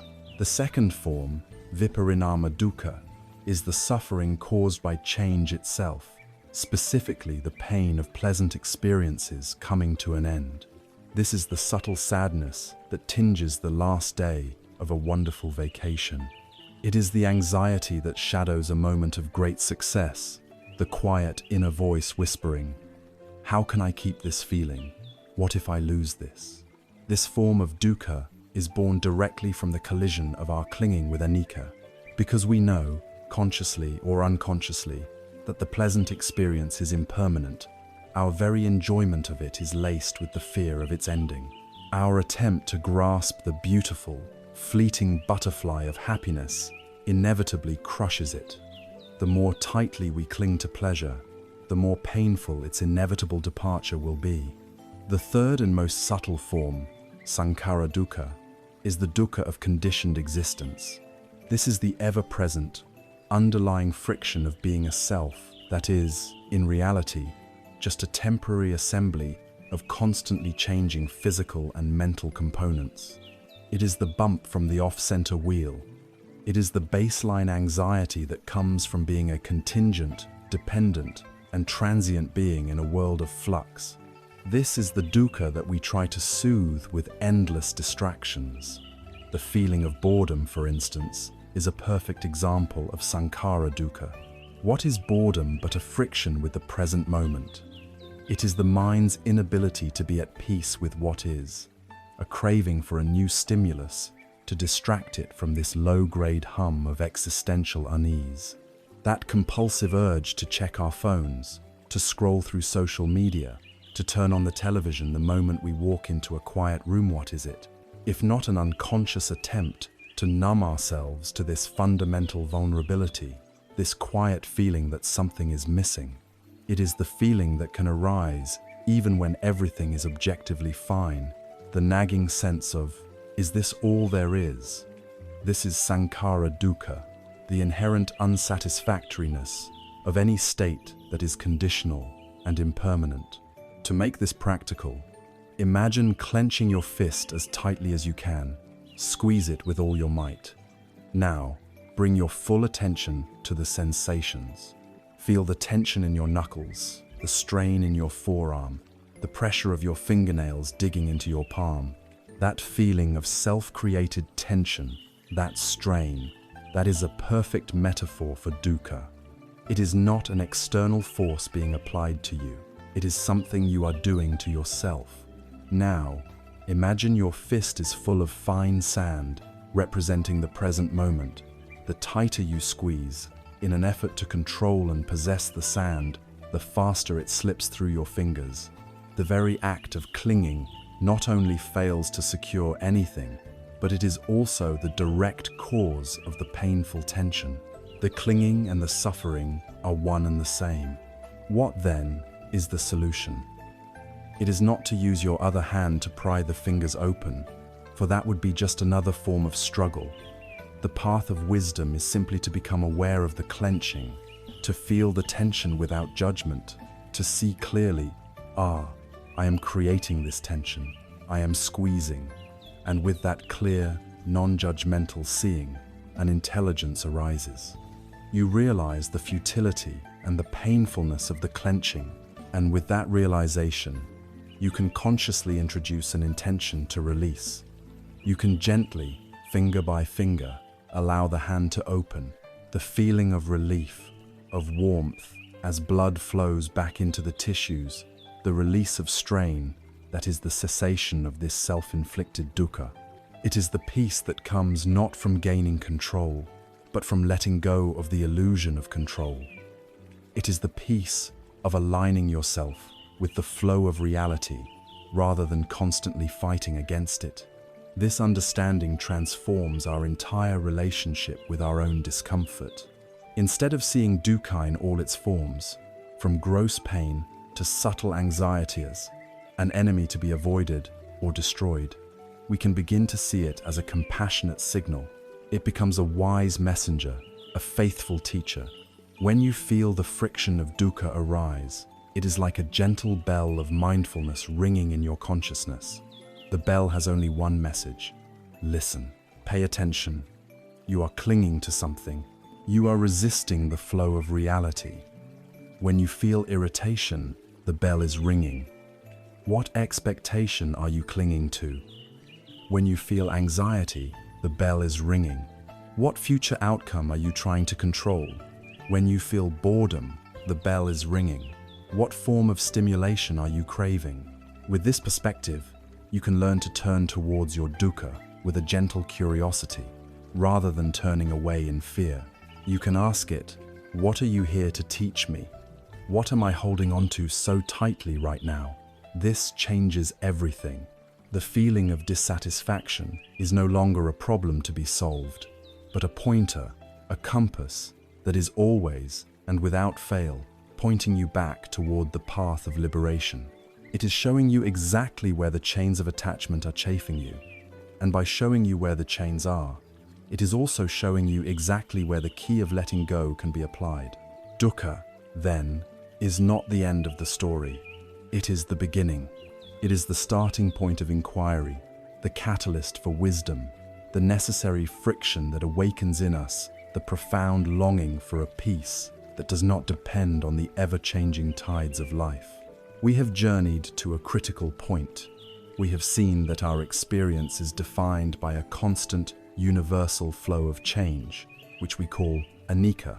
We have seen that our suffering, our dukkha, arises from the friction of our minds resisting this flow. This leads us, inexorably, to the most profound and challenging question on the entire spiritual path. If everything we experience is influxive, our bodies are changing, our feelings are fleeting, and our thoughts are ephemeral, then who or what is this I that is doing the clinging? Who is this seemingly solid self that feels the pain and resists the change? To even ask this question is to stand at the doorway of a great mystery. The answer that the Buddha's teaching provides is the most radical, the most counterintuitive, and ultimately the most liberating insight of all. It is the teaching of Anatta, or not self.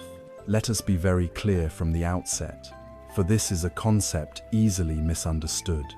The teaching of Anatta is not a nihilistic declaration that you do not exist. It is not saying that you are nothing or that life is meaningless. When you are hit by a car, the pain is real. The person who feels it is, in a conventional sense, real. The teaching of Anatta is far more subtle and surgical. It asserts that while there is an experience, there is no permanent, independent, and solid experiencer to be found behind it. What we call our self, that solid, continuous entity we believe is the core of our being, the CEO in the headquarters of our mind is, upon close examination, an illusion. The self is not a thing, but a process. It is not a noun, but a verb. It is a dynamic, ever-changing pattern of physical and mental events, a flowing river that we have mistaken for a solid, unchanging statue.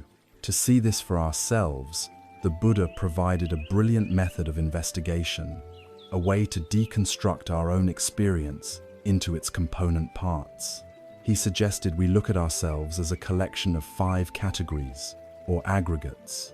If we can't find a permanent self in any of these individual parts, nor in their combination, then we must conclude that this solid self we cherish simply isn't there in the way we think it is. The first aggregate is form, or rupa.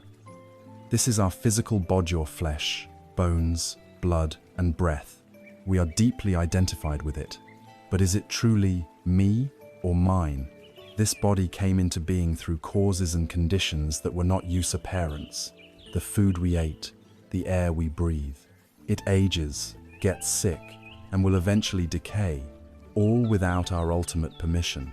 We cannot command a cancer cell to disappear or a wrinkle to vanish if we do not have ultimate control over it.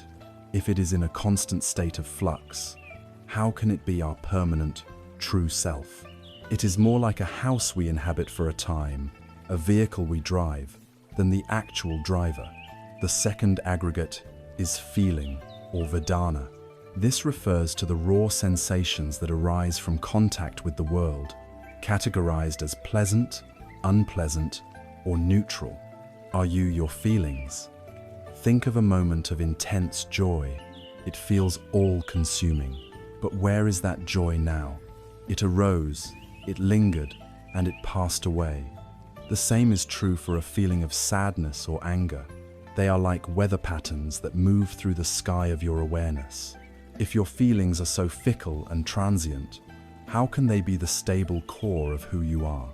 The third is perception, or sana. This is the faculty that recognizes, identifies, and labels. It is the part of the mind that sees a particular shape and color and labels it blue sky, or hears a sound and labels it birdsong. Are you your perceptions? Your perceptions are conditioned by your past experiences, your culture, and your language. They can be faulty. 2 people can witness the same event, and perceive it in radically different ways. If your perceptions are so conditioned and unreliable, how can they be the true, unchanging you? The fourth, and for many of us the most seductive, is mental formations, or sankhara. This is a vast category that includes all of our thoughts, opinions, beliefs, moods, intentions, biases, and mental habits. This is the inner narrator, the voice in the head that is constantly chattering, judging, and planning. We are deeply convinced that this voice is us. But are you your thoughts? A thought appears from nowhere, and a moment later, it is gone. You can even have thoughts you don't want or agree with. If you are not in complete control of what you think, how can you be your thoughts? You are the awareness that witnesses the thought, not the thought itself. The fifth and final aggregate is consciousness, or vijnana. This is not a monolithic, all-encompassing awareness, but the basic faculty of knowing that arises when a sense organ meets a sense object. There is eye consciousness, which arises when the eye meets a form. There is ear consciousness, which arises when the ear meets a sound, and so on. It is a flickering, dependent process. It cannot arise on its own. It is not a permanent soul or I that is aware. It is simply the process of awareness itself, arising and ceasing from moment to moment. When we conduct this investigation honestly, we are left with a startling conclusion. We are not our body, not our feelings, not our perceptions, not our thoughts, and not our moment-to-moment consciousness. And if we are none of these things individually, nor are we all of them put together, then where is this solid, permanent self that we spend our entire lives defending, promoting, and worrying about? A famous ancient text, The Questions of King Milinda, illustrates this with a beautiful parable. The Greek king, Milinda, approaches the Buddhist sage, Nagasena, and asks his name. Nagasena replies that his name is just a convenient label, a designation for the collection of his parts, but that no permanent person can be found. The king is baffled. To explain, Nagasena asks the king about the chariot he arrived in. "Your Majesty, what is the chariot? Is it the wheels?" "No," said the king. "Is it the axle, the frame, the reins?" To each question, the king answered no. "Then is it all of these parts put together?" Nagasena asked. "No," said the king. "Is it something separate from the parts?" "No, venerable sir." Nagasena then declared, "Chariot is just a name, a conventional term for this particular assembly of parts. When they are all arranged in this functional way, we call it a chariot, but there is no intrinsic, separate chariotness to be found." Nagasena concluded that the term Nagasena, and by extension the self, is exactly the same. It is a convenient label for the temporary assembly of the five aggregates. This is not just a dry philosophical exercise. Understanding this has profound implications for our freedom from suffering. The belief in a solid, separate self is the root of a prison. If there is a solid me, then this me is inherently vulnerable. It can be insulted, it can be threatened, it can fail, and ultimately, it can be destroyed. This is the source of our deepest anxieties. Furthermore, if there is a me, there must be a not me, an other. This sets up the fundamental division that leads to all conflict: greed, I want what is yours; jealousy, you have what I want; and hatred, you are a threat to me and mine. The ego is a fortress under constant siege, and its defense is an exhausting, lifelong, and ultimately losing battle. The teaching of Anatta is the key that unlocks the prison door. When our obsessive grip on this false idea of self begins to loosen, a profound freedom emerges. The fear of death lessens because we see that what we are is not a fragile object, but an ongoing process, interconnected with all of life. There is no solid thing to be destroyed, only a pattern that changes. The walls between self and other become transparent.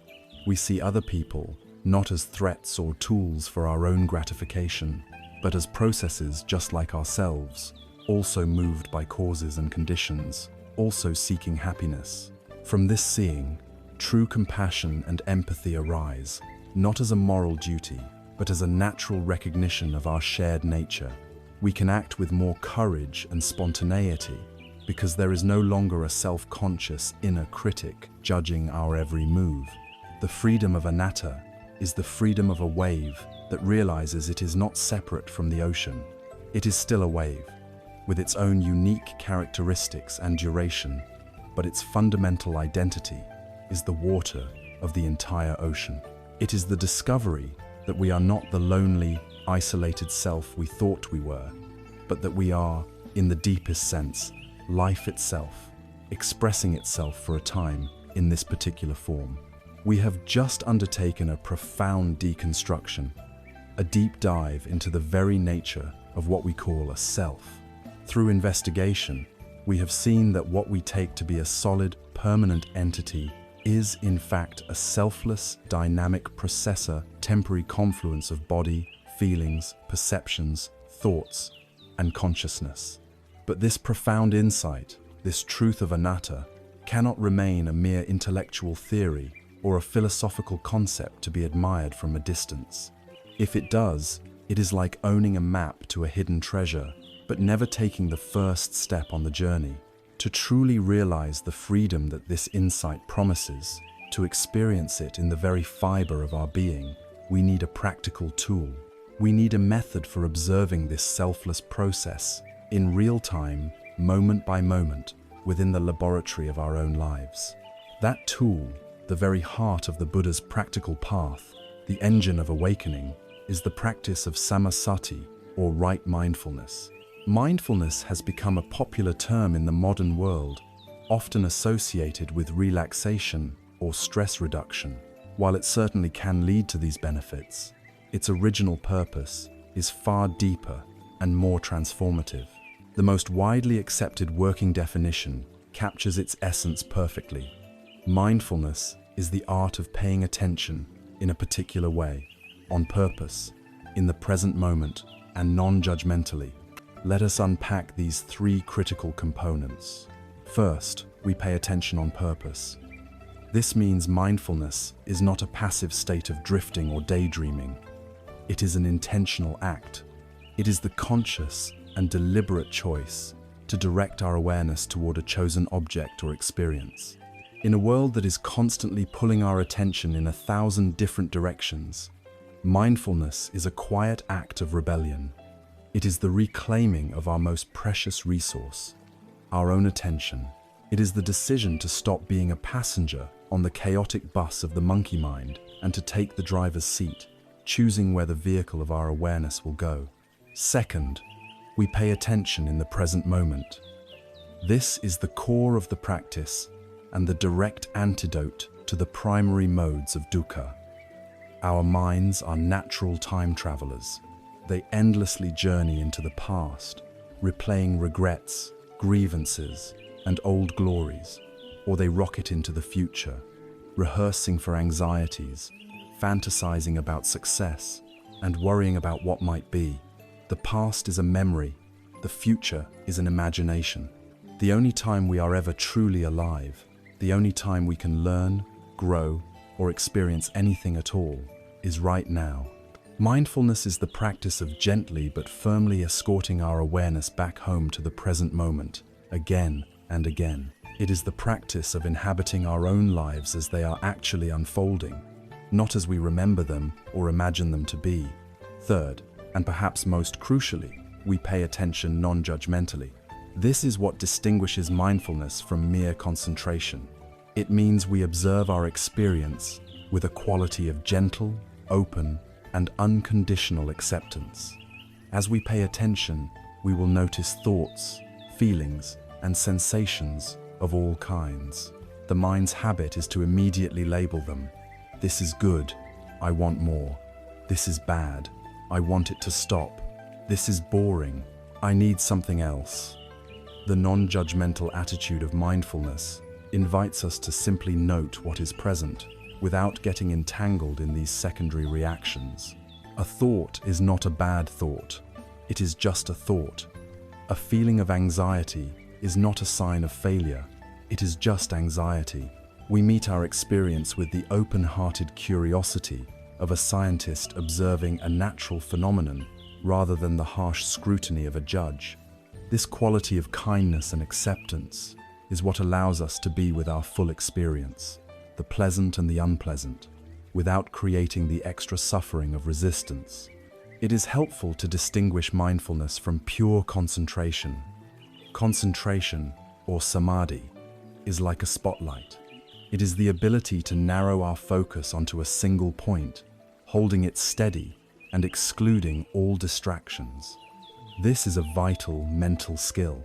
Mindfulness, or sati, however, is more like a floodlight. It is a broader, more inclusive awareness. It can include the focused attention of the spotlight, but its primary quality is a panoramic knowing. It is the awareness that knows what is happening in our inner and outer world as it is happening. You can be concentrating on reading a book, but it is mindfulness that notices the feeling of restlessness beginning to stir in your body, the sound of a bird outside the window, and the thought that you should be doing something else. Mindfulness doesn't exclude these things.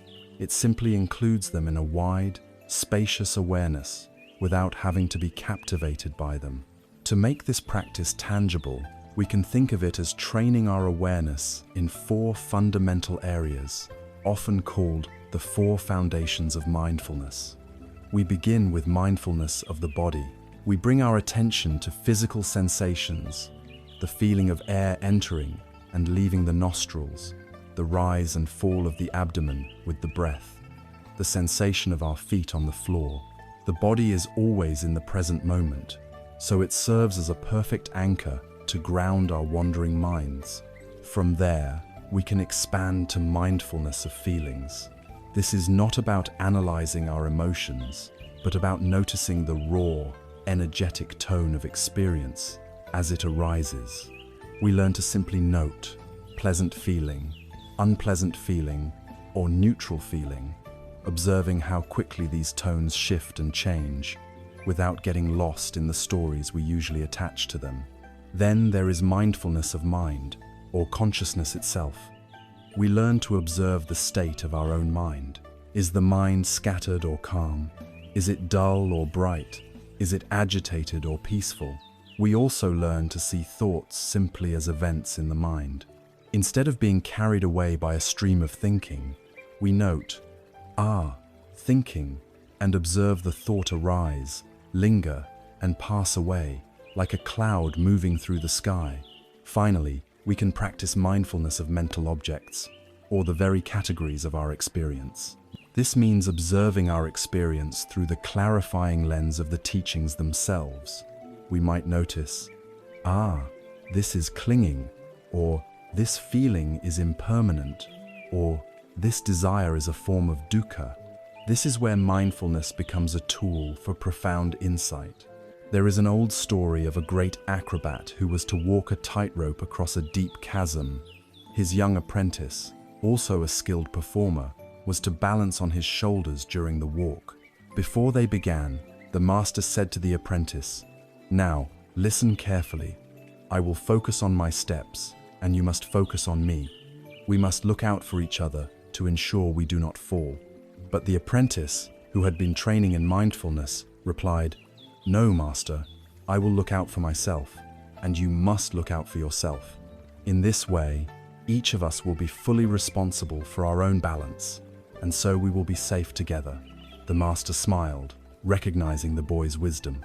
The story illustrates that our safety and balance in life do not come from worrying about others or being distracted by the goal, but by taking complete and mindful care of our own present moment experience. Life is that tightrope. The past is the platform we left behind. The future is the platform we have not yet reached. Our entire life consists of this one step we are taking right now. Right mindfulness is the art of giving our full, balanced, and careful attention to this one step. This is not a practice confined to a meditation cushion. The ultimate goal is to bring this quality of awareness into every moment of our ordinary lives. You can practice mindful eating by taking a single piece of fruit and giving it your full attention, its color, its texture, its fragrance, and the explosion of taste as you chew it slowly. You can practice mindful walking by feeling the sensations in your feet and legs with each step you take from your car to your office. You can practice mindful listening by giving the person speaking to you the rare gift of your complete, undivided attention without formulating your reply while they are still talking. We can use the sounds of our daily lives: a telephone ringing, a siren, a bellows, a mindfulness bell, a reminder to stop, come back to our bodies, and take one conscious breath. Mindfulness is the art of waking up from the dream of our automatic, habitual lives and becoming fully present and alive to the richness of each unfolding moment. It is the path from being a prisoner of our reactions to becoming the calm, compassionate witness of our own beautiful and fleeting existence. We have spoken of right mindfulness as the art of paying attention, of waking up to our lives moment by moment. We have compared this life to a tightrope walk over a great chasm where our only point of balance and safety is in the present step. This is a beautiful and inspiring image, but as we all know from direct experience, the winds of the monkey mind are powerful. They threaten to push us off balance at any moment, sending us toppling into the chasms of past regret or future anxiety. To steady ourselves on this wire, to ground our awareness amidst the inner and outer storms of life, we need more than just an intention to be present. We need an anchor. We need a reliable, steadfast point of focus that we can return to, a safe harbor that is always available. The Buddha, with his profound understanding of the human condition, offered us the most simple, most accessible, and most profound anchor of all, the breath itself. At first, this can seem almost too simple, perhaps even underwhelming. The breath? How can something so ordinary, so automatic, be the key to profound spiritual insight? But its genius lies precisely in its ordinary and universal nature. Let us consider the unique qualities that make the breath the perfect anchor for our awareness. Firstly, it is always with us. From the very first cry of birth to the final exhalation of death, the breath is our constant companion. It does not require any special equipment, any particular belief system, or any quiet, pristine environment. Whether you are in a silent monastery or a noisy traffic jam, in a peaceful meadow or a stressful business meeting, your breath is there. You always have access to this anchor. Secondly, the breath is always in the present moment. You cannot take a breath that is in the past, nor can you take one that is in the future. The physical sensation of the air entering and leaving your body is happening right now, in this indivisible instant. Therefore, whenever you bring your full attention to the feeling of your breath, you are by definition pulling your awareness out of the imaginary realms of past and future and anchoring it firmly in the living reality of the present. It is the most effective and direct portal to the now. Thirdly, the breath is a bridge between mind and body. It is a unique physiological process. For most of the day, it operates automatically, controlled by the brainstem, but we can also take conscious control of it at any time. More importantly, it is an exquisitely sensitive barometer of our inner emotional state. When you are anxious or frightened, your breath becomes short, shallow, and rapid. When you are calm and relaxed, your breath naturally becomes slow, deep, and gentle. By learning to observe the breath without judgment, we are also learning to observe the subtle interplay between our mental states and our physical reality. It is a direct line into the mind-body connection. The practice of using the breath as our anchor is known in the Pali language as anapanasati, which simply means mindfulness of breathing. It is the foundational meditation practice taught by the Buddha. The instructions are beautifully straightforward. First, we find our seat. This means adopting a posture that embodies both dignity and ease. You can sit on a cushion on the floor or upright in a chair with your feet flat on the ground. The back is straight but not rigid, allowing energy to flow freely. The shoulders are relaxed, the hands rest comfortably in the lap, and the eyes can be gently closed or softly gazing downwards. The posture itself is an expression of our intention to be awake, present, and grounded. Once settled, we simply bring our awareness to the physical sensations of breathing. We don't try to change the breath or force it to be deep or slow. We let the body breathe all by itself, as it knows how to do. Our only task is to feel it. You might choose to rest your attention at the tip of the nostrils, noticing the subtle coolness of the air on the in-breath and the slight warmth of the air on the out-breath. Or you might prefer to rest your attention on the chest or the abdomen, feeling the gentle rise and fall with each respiratory cycle. Choose one spot and let your attention rest there, as if it were a butterfly landing gently on a flower. You ride the wave of the in-breath from its beginning to its end, and you ride the wave of the out-breath from its beginning to its end. That is all. It sounds simple, but within moments, you will make a profound discovery. Your mind will wander. This is not a possibility. It is a certainty. You will be focusing on the breath, and suddenly you will find yourself composing an email, replaying a conversation, worrying about a bill, or planning your weekend. The moment you notice that your mind has wandered, that you are no longer with the breathis, the most important moment in the entire practice. This is not a moment of failure. Let me repeat that. A wandering mind is not a sign that you are a bad meditator. It is simply a sign that you have a human mind. The moment you realize, oh, I'm thinking, is a golden moment. It is a moment of pure mindfulness. It is the moment you have woken up. And what do you do in that golden moment? You do not sigh in frustration. You do not scold yourself. You do not engage in an inner battle. You simply and gently acknowledge where the mind has been thinking, worrying, planning, and then, with the kindness and patience of a loving parent, you gently escort your attention back to the anchor of the breath. That's it, you return. And a few seconds or a minute later, the mind will wander again, and you will notice, and you will gently return. This loop wandering, noticing, returning is the practice. It is the mental equivalent of lifting a weight in the gym. Every single time you notice your mind has wandered and you bring it back to the breath with kindness, you have successfully completed one repetition. You are strengthening the muscle of attention and, just as importantly, you are strengthening the muscle of compassion for yourself. Imagine you have a new, adorable, and very energetic puppy. You want to train this puppy to sit quietly on a small mat in the corner of the room. You gently place the puppy on the mat. It sits for half a second, then sees a speck of dust and joyfully runs off to chase it. What is your response? You don't yell at the puppy or punish it. That would only make it agitated and fearful.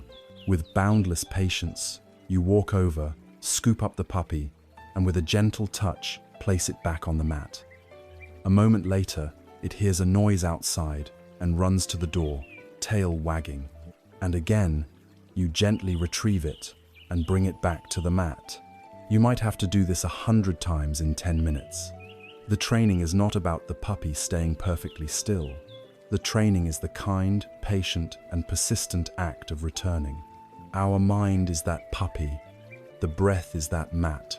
The practice of anapanasati is the gentle, patient, and persistent act of returning our attention, our puppy, back to its home base, over and over again. With each return, the puppy learns to settle for slightly longer periods. With each return, our mind becomes a little more stable, a little less frantic. We learn that we don't have to follow every single impulse that arises. We can, instead, choose to rest in the simple, quiet reality of the present moment. The breath becomes more than just air. It becomes our sanctuary, our refuge, our most trusted friend. It is the anchor we can drop in any storm, the quiet center we can return to in any chaos. And by learning to rest there, we begin to find our balance on the high wire of life. As we spend more time resting in the quiet sanctuary of the breath, something remarkable begins to happen. The inner world, once a chaotic and noisy storm, starts to settle. Within this newfound stillness, we begin to observe the mechanics of our own mind with a startling new clarity. We witness a thought arise, perhaps a memory of a past kindness shown to us, and we notice a feeling of warmth and gratitude that follows. We see an irritable thought flicker, and we feel the subtle, corresponding tension in our jaw or shoulders. We observe a generous impulse emerge, and we can feel its potential to blossom into a kind word or a helpful action. In this silent laboratory of meditation, we are no longer just theorizing. We are directly witnessing the most fundamental law of our conscious lives, the seamless link between our inner states and their outer results. This direct seeing is the gateway to understanding one of the most powerful and perhaps most misunderstood concepts in all of Eastern philosophy, the law of karma. The word karma is weighted with centuries of misconception. For many in the West, it conjures images of a cosmic scoring system, a supernatural force of reward and punishment meted out by an unseen judge. It is often confused with fate or predestinationa belief that our lives are unalterably scripted and we are merely actors playing out a predetermined role. The authentic teaching of karma, as taught by the Buddha, is the very opposite of this. It is not about fate, it is about empowerment. It is not about divine judgment, it is about natural law. Karma is simply the universal law of cause and effect as it applies to our intentional actions. It is the principle that every action, speech, and thought driven by an intention will produce a corresponding result, a consequence that will ripen in time, just as a planted seed will eventually bear its fruit. Let us be clear about what karma is not. It is not a cosmic entity that punishes you for being bad. It is an impersonal, natural law, much like the law of gravity. If you step off a cliff, gravity doesn't punish you for making a poor choice. It simply operates. You fall. In the same way, if you act with an intention rooted in cruelty or greed, the resulting suffering is not a punishment. It is the natural, inevitable consequence of the cause you have set in motion. The universe is not judging you. It is simply responding to the energy you have put into it. The absolute heart of this teaching, the key that unlocks its true meaning, lies in a single Pali word, cetana. Cetana means volition, will, or, most importantly, intention. The Buddha made this explicitly clear when he said, "It is intention, O monks, that I call karma." Having intended, one acts through body, speech, and mind. This is a revolutionary statement. It tells us that the moral and karmic weight of an action lies not in the external act itself, but in the inner intention, the motive that drives it. Consider this. A surgeon takes a scalpel and cuts deep into a person's body. A mugger on the street takes a knife and does the same. The physical actions are superficially similar, but the intentions are worlds apart. The surgeon acts with an intention to heal, to remove disease, and to preserve life. This is a wholesome, skillful intention. The mugger acts with an intention to harm, to intimidate, and to take what is not theirs. This is an unwholesome, unskillful intention. The karmic seeds being planted in these two moments could not be more different.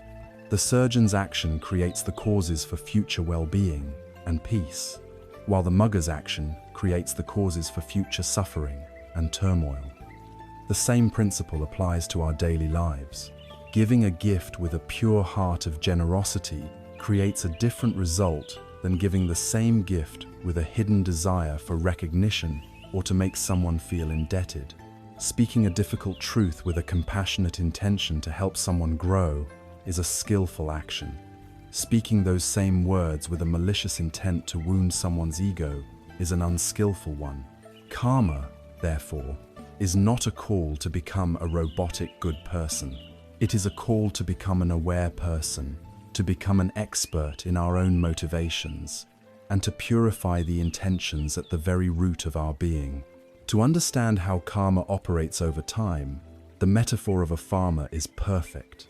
Our intentional actions are the seeds we plant in the field of the world. An action driven by greed, hatred, or delusion is like planting a weed seed. An action driven by generosity, loving kindness, or wisdom is like planting the seed of a healthy fruit tree. The results of our actions, known as vipaka, are the harvest. But just like in farming, the harvest is not always immediate. Some seeds sprout quickly. A kind word may be met with an immediate smile. Other seeds may lie dormant for a very long time, waiting for the right conditions, the right soil, the right amount of rain and sun to ripen. This explains the apparent injustices we see in the world. We see cruel people who seem to flourish, and kind people who suffer great hardship. This is because we are all living in a vast, complex field where countless seeds from our own past and the past of others are ripening at different times. The cruel person may be enjoying the harvest from wholesome seeds planted long ago, while simultaneously planting seeds of future misery. The kind person may be experiencing the ripening of unwholesome seeds from their past, while simultaneously planting the seeds for a future of peace and happiness. Understanding this frees us from cynicism and despair. We realize we cannot always see the whole picture, but we can always take care of the seeds we are planting right now. A wise farmer does not despair when weeds from last season sprout up. They simply tend to the field, patiently removing the weeds and diligently planting good seeds, knowing that a good harvest is the inevitable result of skillful cultivation. When understood in this way, the law of karma becomes one of the most empowering teachings imaginable. It lifts us from the disempowering mindset of a victim, where life is something that happens to us, and places us firmly in the seat of a creator, where life is something that flows from us. It tells us that while we cannot always control what happens to us, the ripening of old karma have complete power over how we respond. And our response, our intention in this very moment, is the new karma we are creating, the seed that will shape our future.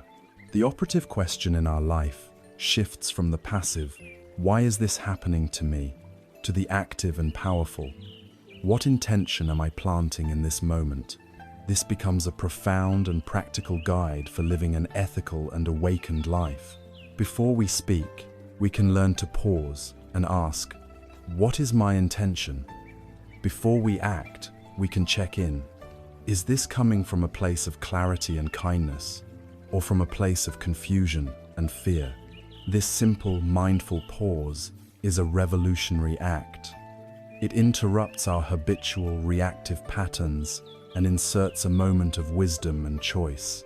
We realize that every thought we entertain, every word we speak, every action we take matters. It is a cause. It is a seed.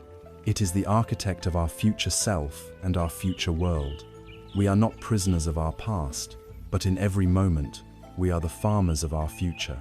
This profound responsibility is not a burden, but the greatest of gifts. It is the gift of knowing that our happiness and our freedom are, quite literally, in our own hands.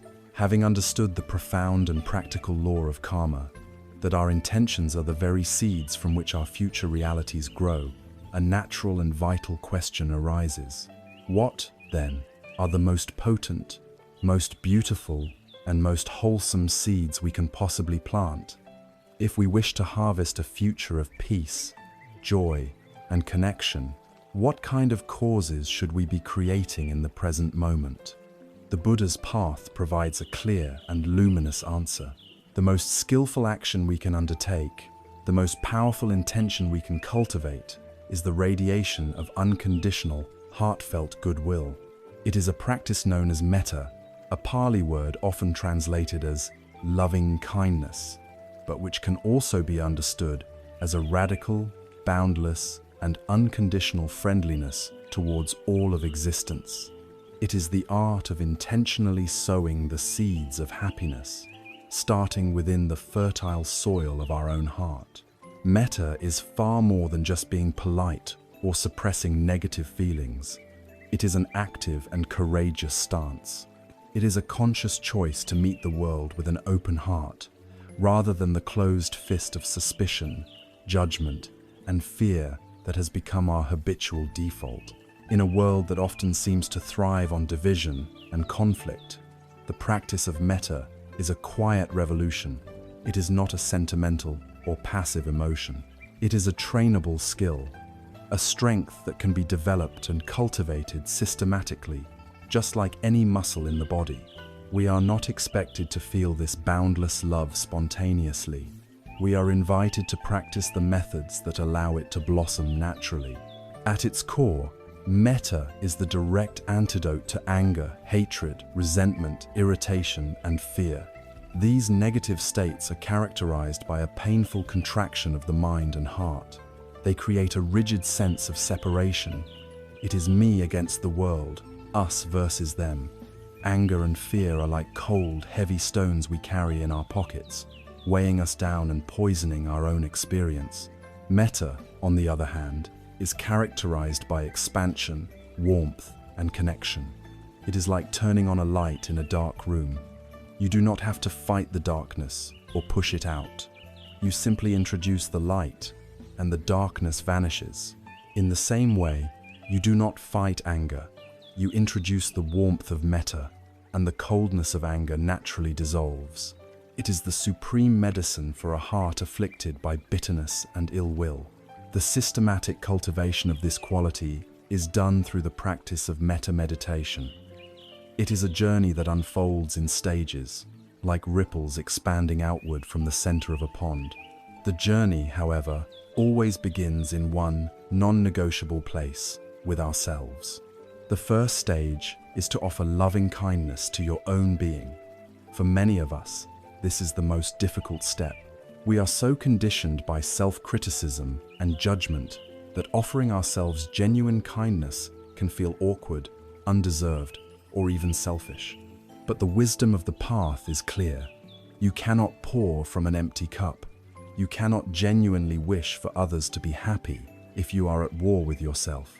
So we begin here, finding a comfortable posture and silently repeating phrases of well-wishing directed inward. The traditional phrases are a beautiful guide.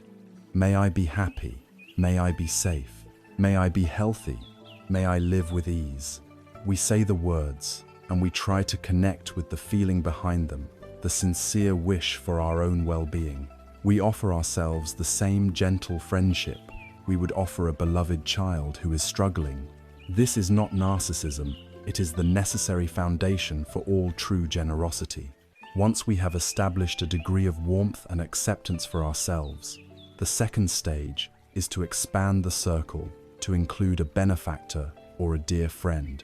We bring to mind someone for whom we feel natural love and gratitude, a friend, a parent, a teacher, a partner. We hold their image in our mind, and we radiate the same wishes outwards to them. May you be happy. May you be healthy. May you be safe. May you live with ease.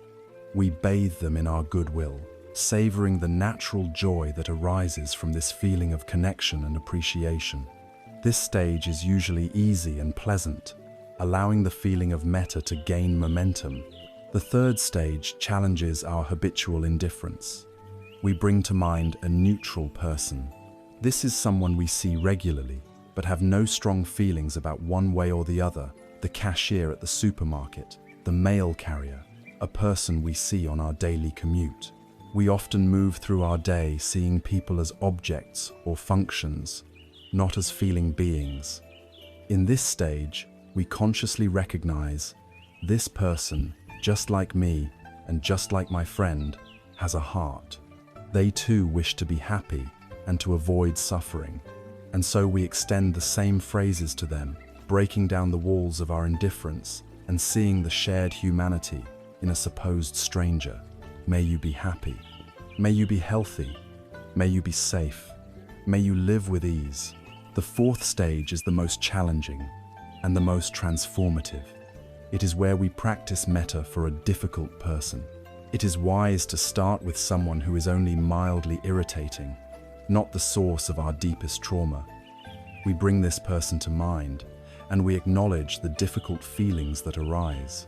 The practice is not to condone their harmful actions or to force a superficial forgiveness. The practice is an act of profound self-care. We recognize that holding on to anger and resentment is a poison that harms us far more than it harms them. It is a burning coal we hold in our own hand, intending to throw it at another. The practice of offering metta to a difficult person is our decision to drop the coal. For the sake of our own peace, we wish them well. May you be happy. May you be free from suffering. In doing this, we are not freeing them. We are freeing ourselves from the prison of our own hatred. Finally, in the fifth stage, we let the feeling of metta become boundless. Having moved from the self, to the friend, to the neutral person, to the difficult person, we now break down all barriers. We radiate loving kindness in every direction, front, back, left, right, above, and below. We extend it to all people in our town, our country, our world. We extend it to all animals, all creatures in the sky, on the land, and in the water. We extend it to all beings, seen and unseen, in all realms of existence. The heart becomes like the sun, radiating its warmth indiscriminately upon all, without exception and without preference. May all beings everywhere be happy. May all beings everywhere be safe. May all beings everywhere be free. There is a powerful story from the life of the Buddha that illustrates the incredible force of metta. The Buddha's jealous cousin, Devadatta, conspired to assassinate him. He unleashed a ferocious, intoxicated elephant named Nalagiri, intending for it to charge through the streets and trample the Buddha to death. As the elephant raged towards him, creating terror and panic, the Buddha's disciples begged him to flee. But the Buddha stood his ground, calm and unwavering. He looked at the charging, enraged animal not with fear or aggression, but with a mind filled with immeasurable, powerful loving kindness. He radiated a field of pure metta. The ancient texts say that as the elephant entered this field of loving kindness, its rage began to subside. Its frantic pace slowed to a walk. Its eyes, once filled with fury, softened. By the time it reached the Buddha, the great elephant was entirely calm. It knelt down before him, subdued not by any physical force, but by the overwhelming power of a fearless, open heart. This story teaches us that metta has the power to tame the raging elephants in the world around us, but more importantly, it has the power to tame the raging elephants within us, the elephants of our own anger, fear, and resentment. The practice of metta is the most skillful karma we can create. It is a direct and powerful method for healing our own hearts, dissolving our sense of separation, and creating the causes for a more peaceful and connected world for everyone. It is the courageous act of choosing love over fear, again and again, one thought at a time. As the practice of metta begins to soften the hardened soil of our hearts, an inevitable and beautiful consequence unfolds. The warmth of unconditional friendliness makes us more open, more sensitive, and more present to the world around us.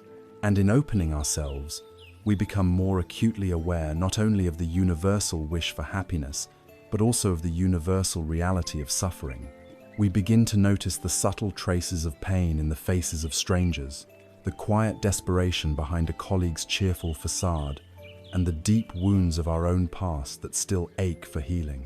To witness suffering with a heart that has been tenderized by loving kindness is to experience a profound resonance, a quivering of the soul. This trembling of the heart in the face of pain, when combined with the strong, sincere wish for that suffering to be relieved, is the birth of the next great quality on the path. It is the active, engaged expression of our love, a quality known as karuna, or compassion. If metta is the wish for all beings to find happiness, Karuna is the wish for all beings to be free from suffering. They are two wings of the same bird, two sides of the same golden coin. While Metta is like the gentle, radiant warmth of the sun, Karuna is like the cool, soothing rain that falls on a parched and burning land. It is not pity, which is a feeling that looks down from a distance, creating separation. Pity says, "Oh, that poor person over there." Compassion feels the shared ground of our humanity and says, "We are in this together." It is the heart's direct and visceral response to pain, an immediate recognition that the suffering of another is, on some deep level, our own. It is vital, however, to draw a clear distinction between the states of empathy and compassion, for this distinction holds the key to preventing emotional burnout. Empathy, as it is often experienced, is vicarious feeling. It is feeling with someone to such a degree that you take on their suffering as your own.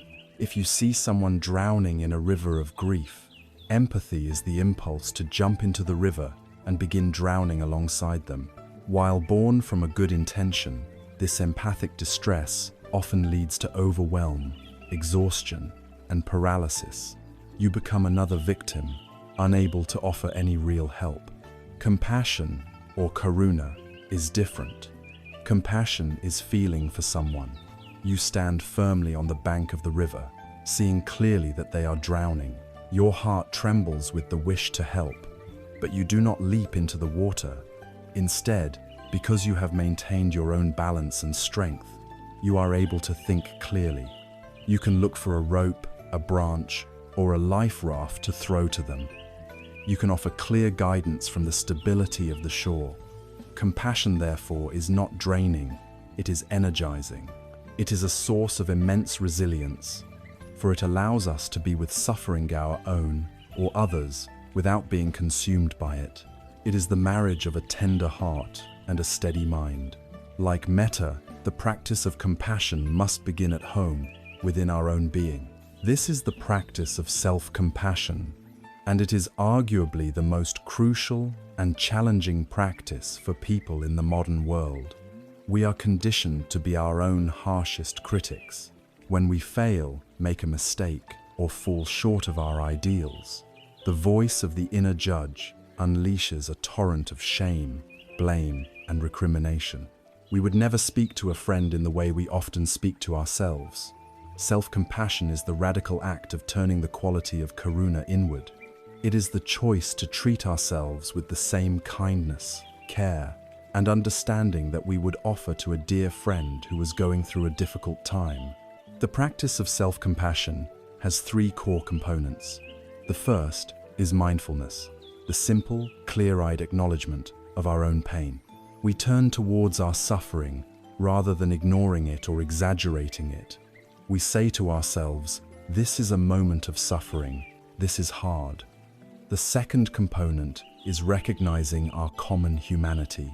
It is the understanding that suffering, failure, and imperfection are not personal defects, but are part of the shared human experience.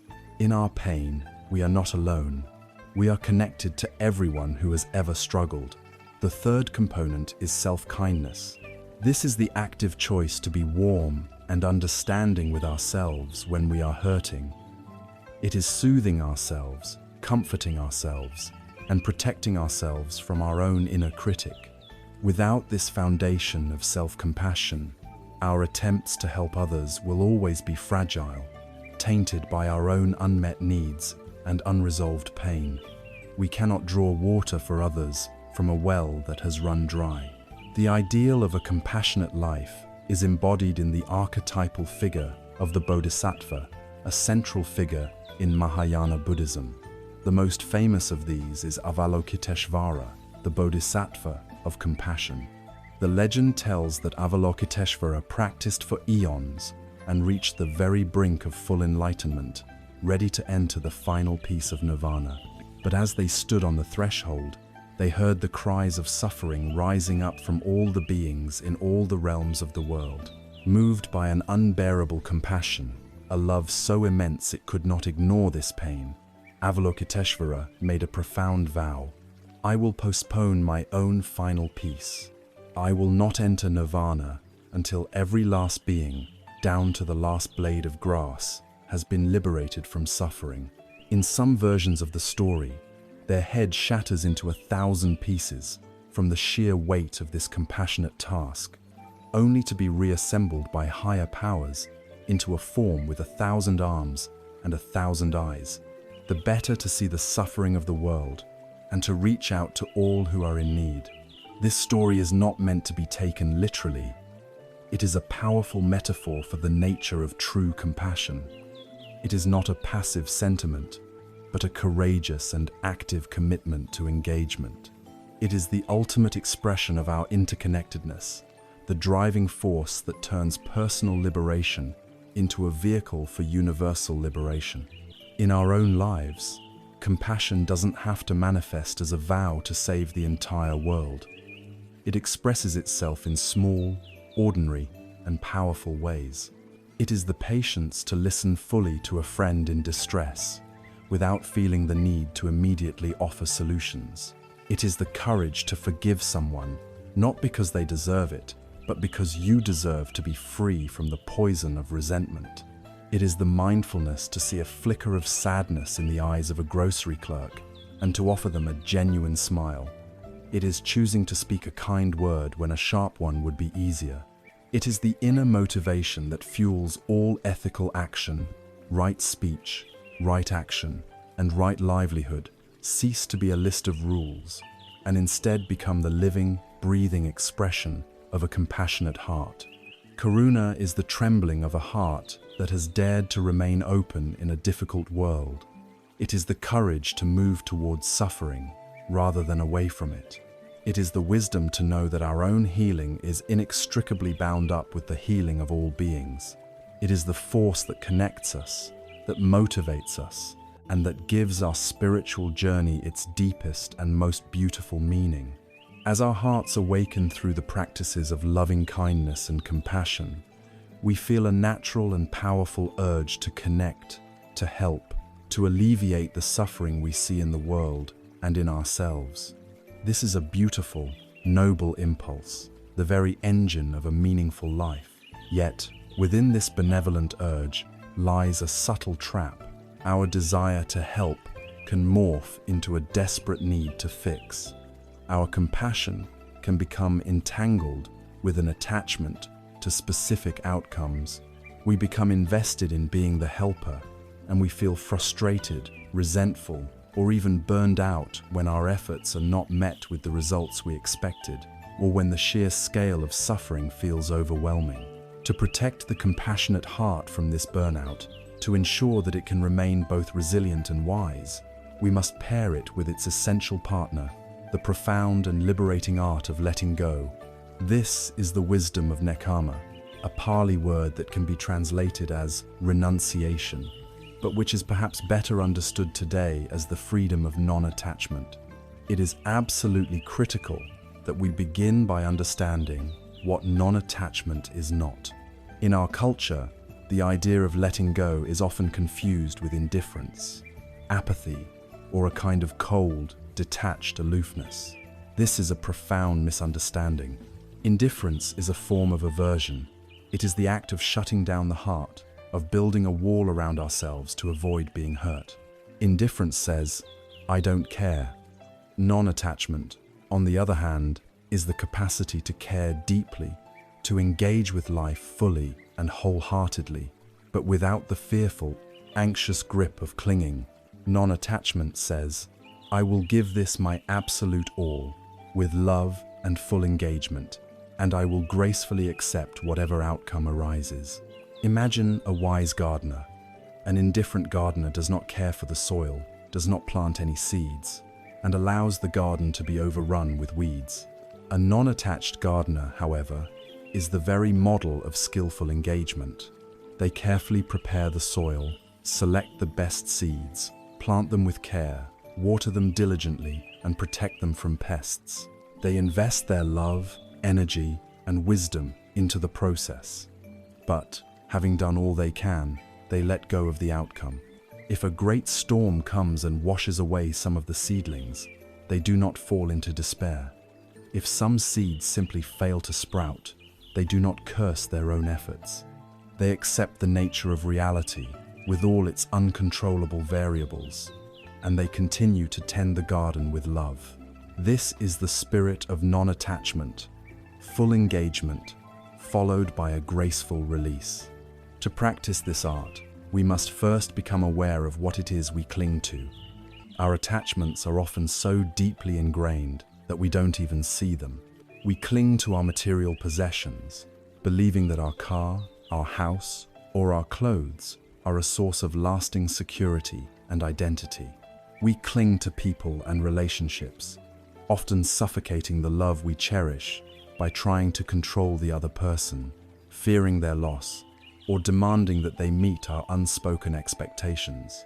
We cling tenaciously to our opinions and beliefs, fusing our identity so completely with our viewpoints that any challenge to our ideas feels like a personal attack on our very being. We also cling to our self-image. We cultivate a story of who we are. I am a successful professional. I am a generous person. I am a spiritual person, and then live in constant, low-grade fear of any evidence that might contradict this fragile narrative. And in a particularly subtle trap, we can even cling to spiritual experiences. We might have a moment of deep peace in meditation, and then spend the next 6 months trying desperately to recreate that exact feeling, turning the practice from one of open discovery into one of frustrated grasping. There is a timeless Zen story that perfectly captures the essence of letting go. 2 monks, one senior and one junior, were on a long pilgrimage.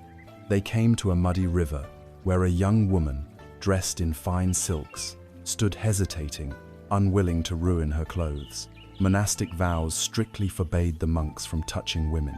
Without a word, however, the senior monk walked over to the woman, lifted her into his arms, carried her across the turbulent river, and gently set her down on the other side.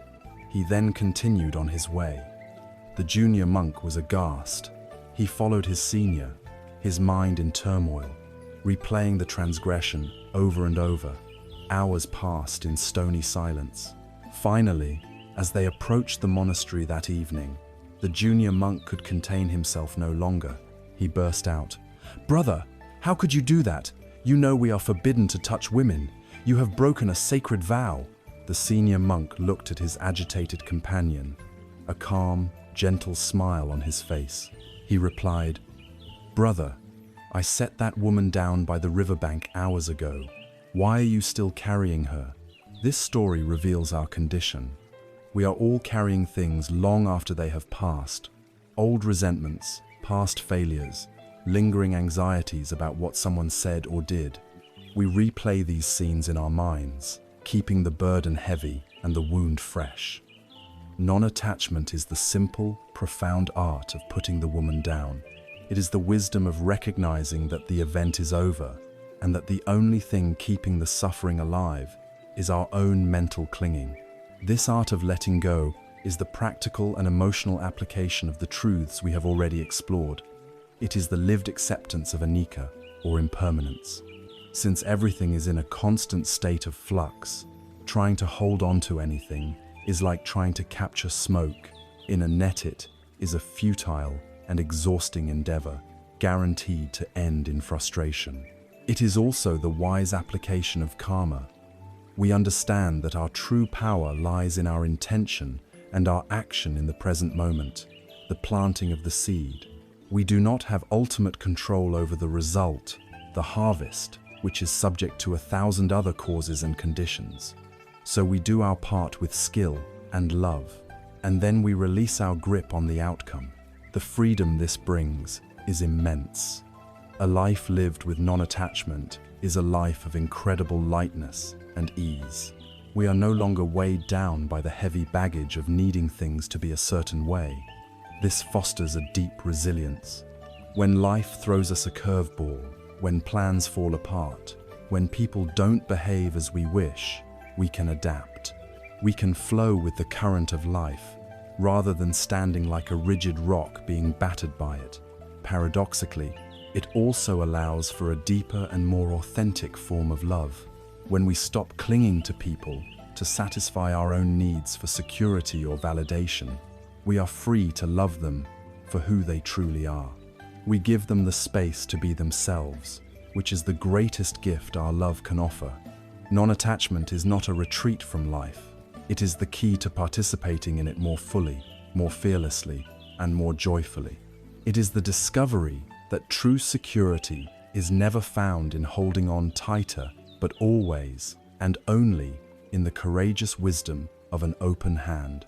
The delicate and skillful balance we have just explored the balance between a compassionate heart that engages fully with the world and a wise mind that is free from clingingis, a perfect illustration of the master principle that guides the entire Buddhist path.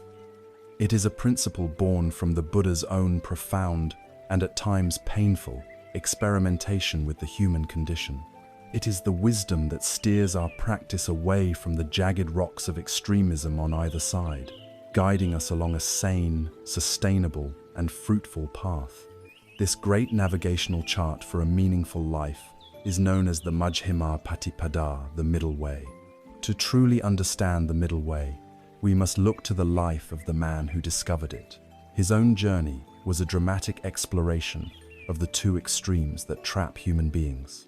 He began his life as Prince Siddhartha, born into unimaginable luxury. He was shielded from every form of suffering, surrounded by every conceivable pleasure. His days were filled with fine silks, gourmet foods, beautiful music, and pleasant company. He lived in a gilded cage of sensual indulgence. This is the first extreme. Yet, despite having everything a person could possibly want, he found that it did not lead to lasting happiness.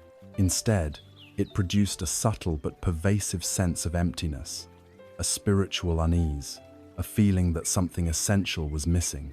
He realized that a life dedicated solely to chasing pleasure was a hollow pursuit, a dead end. Driven by this profound dissatisfaction, he undertook his great renunciation, leaving the palace behind to seek a deeper truth. And in doing so, he swung to the polar opposite extreme, the extreme of severe self-mortification. He fell in with groups of ascetics who believed that enlightenment could be achieved by punishing the body, by subduing the flesh through acts of extreme denial. Siddhartha embraced this path with an iron will. He starved himself until his spine could be seen through his stomach and his ribs resembled a picket fence. He practiced holding his breath until he felt excruciating pain in his head and ears. He slept on beds of thorns and exposed his body to the harshest heat and cold. He pushed his mind and body to the absolute limits of human endurance, hoping to break free from their constraints. But after 6 years of this grueling practice, near death from starvation, he had a moment of profound realization. He saw that torturing his body had not brought him any closer to liberation. It had only weakened his physical health, and, more importantly, it had clouded his mind, making deep concentration impossible. At that moment, a young village girl named Sujata offered him a simple bowl of milk rice. His 5 ascetic companions saw this as a betrayal, a complete abandonment of their spiritual quest. But for Siddhartha, it was a moment of supreme insight. As he ate the simple meal and felt strength returning to his body, he understood. Neither the path of indulgence in the palace, nor the path of denial in the forest was the way. Both were extremes, and both led to their own forms of suffering. The true path, he realized, must lie somewhere in the middle. As he sat under the Bodhi tree, his body nourished and his mind calm, he is said to have recalled a memory from his youth. He remembered watching a music teacher instructing a student on how to tune a lute. The teacher explained, "If you tighten the string too much, it will be sharp and brittle, and it will snap. If you leave the string too loose, it will be flat and dull, and it will not produce a clear sound. Only when the string has just the right amount of tension, neither too tight nor too loose, can it create beautiful music." In that moment, Siddhartha understood that his spiritual practice was exactly like that lute string. The life of sensual pleasure was the loose string, unfocused, lazy, and incapable of producing the clear note of wisdom. The life of extreme asceticism was the tight string, strained, painful, and on the verge of snapping completely. The path to enlightenment, the path of freedom, required a mind and body that were well tuned. It required a middle way. This principle of the middle way is not just the story of the Buddha's enlightenment. It is a practical guide for every aspect of our modern lives. Consider our meditation practice. There is the extreme of striving too hard, of gritting our teeth and trying to force our minds into submission.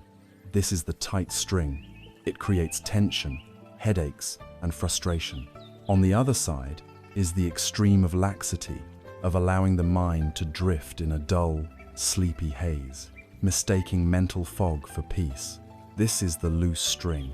The middle way in meditation is a relaxed alertness, a gentle but persistent effort. It is the art of applying just enough energy to stay present without creating stress and strain. Consider our relationship with work and rest. Our culture often glorifies the extreme of the workaholic, the person who sacrifices their health, their relationships, and their inner peace on the altar of career success. The opposite extreme is one of sloth and complacency, of avoiding all effort and responsibility. The middle way is the wisdom to find a healthy, dynamic rhythm between meaningful, engaged work and deep, nourishing rest. It is understanding that both are essential for a well-lived life. Consider our relationships with others. There is the extreme of codependent clinging, of losing ourselves in another person, making their happiness our sole responsibility and their validation our only source of worth. The other extreme is that of fearful isolation, of building walls around our heart to avoid being hurt, refusing to be vulnerable or to connect deeply. The middle way is the path of healthy interdependence, where we maintain our own center and our own well-being, while connecting with others from a place of wholeness and an open heart. This principle applies to everything, to our diet, avoiding the extremes of obsessive restriction and mindless indulgence, to our consumption of information, avoiding the extremes of anxious, constant connection, and willful ignorance.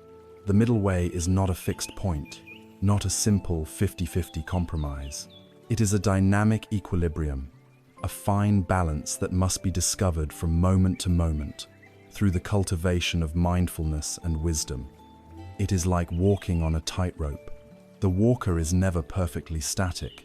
They are in a constant state of subtle adjustment, leaning a fraction to the left, a fraction to the right, responding intuitively to the changing conditions of the wind and the rope. To walk the middle way requires us to be exquisitely attuned to our own experience. We must learn to recognize when our lute string is too tight, when we are feeling stressed, rigid, and judgmental. And we must learn to recognize when it is too loose, when we are feeling lazy, unfocused, and complacent. The middle way is the Buddha's great gift of practical, livable wisdom. It is a path of sanity and kindness, freeing us from the violent and painful pendulum swings between extremes. It respects the needs of our body and our mind, understanding that a well-tuned instrument is the only one capable of producing the beautiful music of enlightenment. It is not a path that requires us to leave the world, but one that teaches us how to walk through the very center of our ordinary lives with extraordinary balance, grace, and peace. As we walk the sane and balanced middle way, free from the violent swings of extremism, our perception of the world begins to undergo a profound transformation. The clarity and stability we cultivate allow us to see beyond the surface of things. We start to notice the intricate web of causes and conditions that supports every single object, every single experience. The hard, sharp edges we once perceived between me and the world, between this and that, begin to soften and dissolve.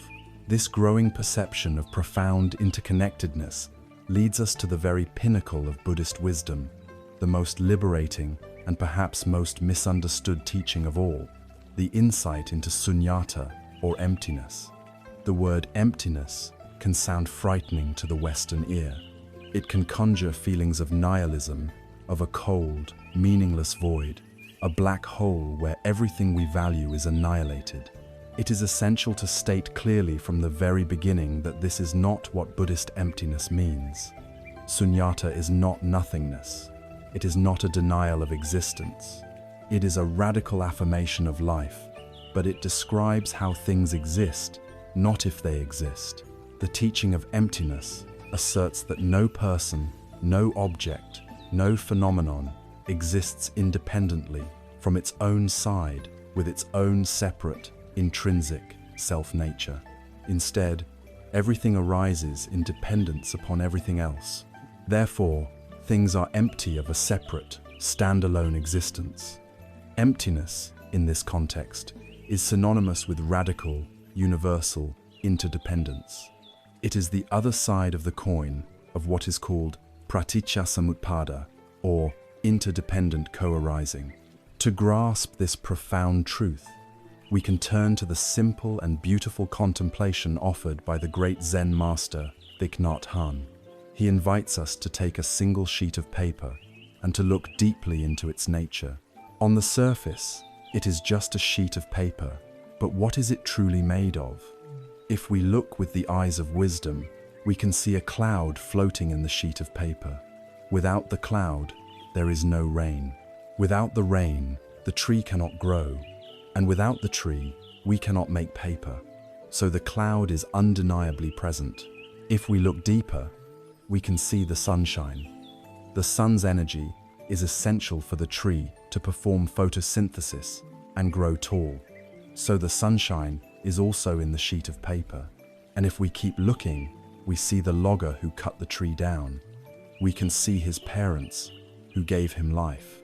We can see the wheat in the bread he ate for breakfast, the farmer who grew the wheat, and the earth and minerals that nourished it.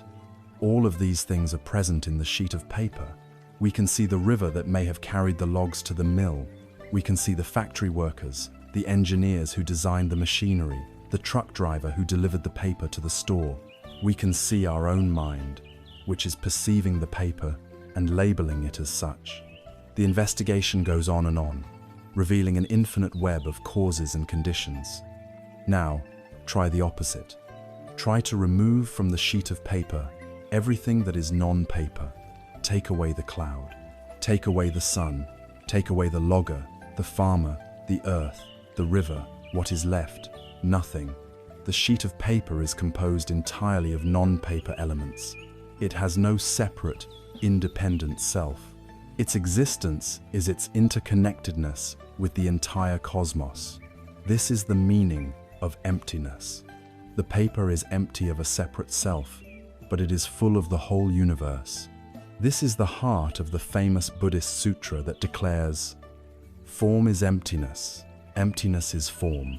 The tangible form of the paper is itself, nothing other than the expression of its empty, interdependent nature. Another powerful image used to convey this truth is that of Indra's net. In ancient Hindu and Buddhist cosmology, the universe is sometimes envisioned as a vast, infinite net belonging to the god Indra. This net stretches out in all directions without beginning or end. At every single node where the threads of the net cross, there hangs a single, perfectly polished, multifaceted jewel. The wonder of this net is that its jewels are so brilliant that if you look closely into the surface of any one jewel, you will see reflected in it all the other jewels in the entire infinite net. Each jewel contains and reflects every other jewel. Not only that, but if you were to touch a single jewel, it would send a subtle vibration throughout the entire net, and every other jewel would tremble in response. We are all jewels in Indra's net. Each of us reflects all others, and each of us contains all others. We are inextricably linked.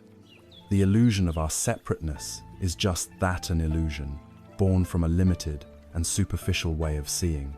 When we truly understand our nature as jewels in this cosmic web, the feeling of alienation and loneliness that haunts so many people in the modern world begins to dissolve. The story of a small, isolated me struggling against a big, hostile world is revealed as a tragic fiction. We are not separate from the world. We are a seamless expression of it. This realization fosters a profound sense of belonging, and with it, a deep sense of responsibility. If we are all interconnected, then every action, every word, and even every thought we have sends ripples of vibration throughout the entire net. We understand that our well-being is not separate from the well-being of the planet, the trees, the animals, and our fellow human beings. This leads us to the ultimate implication of the wisdom of emptiness. It is the supreme foundation for compassion. We have spoken of metta and karuna, of loving, kindness, and compassion. In the light of emptiness, these qualities are no longer simply virtuous emotions that a separate I directs toward a separate you. They become the most logical, natural, and intelligent response to the way things truly are. If there is no ultimate, solid boundary between self and other, then harming another being is, in a very real sense, harming yourself. The pain you inflict on another sends a vibration of suffering back through the net that inevitably reaches you. Conversely, helping another being, wishing them well, and acting to alleviate their suffering is, in a very real sense, helping and healing yourself. The golden rule, found in so many traditions, do unto others as you would have them do unto you, is elevated by the wisdom of emptiness from a noble moral code to a description of ontological reality. The boundary between self-interest and altruism collapses. Helping you is in my self-interest, because the you and I that we perceive as separate are, on a deeper level, simply two distinct but inseparable expressions of one single, unfolding, interdependent reality. Emptiness, therefore, is not a cold, empty void. It is a vision of a universe that is radically alive, dynamic, and woven together with the threads of love and connection. It is the ultimate good news of the Buddhist path, the insight that frees us from the cramped prison of the separate self and reveals our true identity as being vast, boundless, and inseparable from the magnificent dance of all existence. We have journeyed to the deepest view of the Buddhist path, the vast, liberating, and mind-bending perspective of sunyata, or emptiness. We have seen that the universe is a seamless, interconnected web, and that our sense of being a separate, isolated self is a profound illusion. But this extraordinary insight, like all profound truths, carries with it a subtle danger. The danger is that it can become just another piece of knowledge, another sophisticated concept stored in the mind, another badge of expertise. The mind can grasp the idea of emptiness and turn it into a rigid dogma, a new filter that ironically distances us from the living, breathing, miraculous reality it is meant to reveal. To protect ourselves from this spiritual pride, to ensure that the path remains forever fresh, alive, and potent, we must cultivate a very special quality of mind. It is an attitude of profound humility, curiosity, and wonder. In the Zen tradition, this is known as Shoshin, or beginner's mind.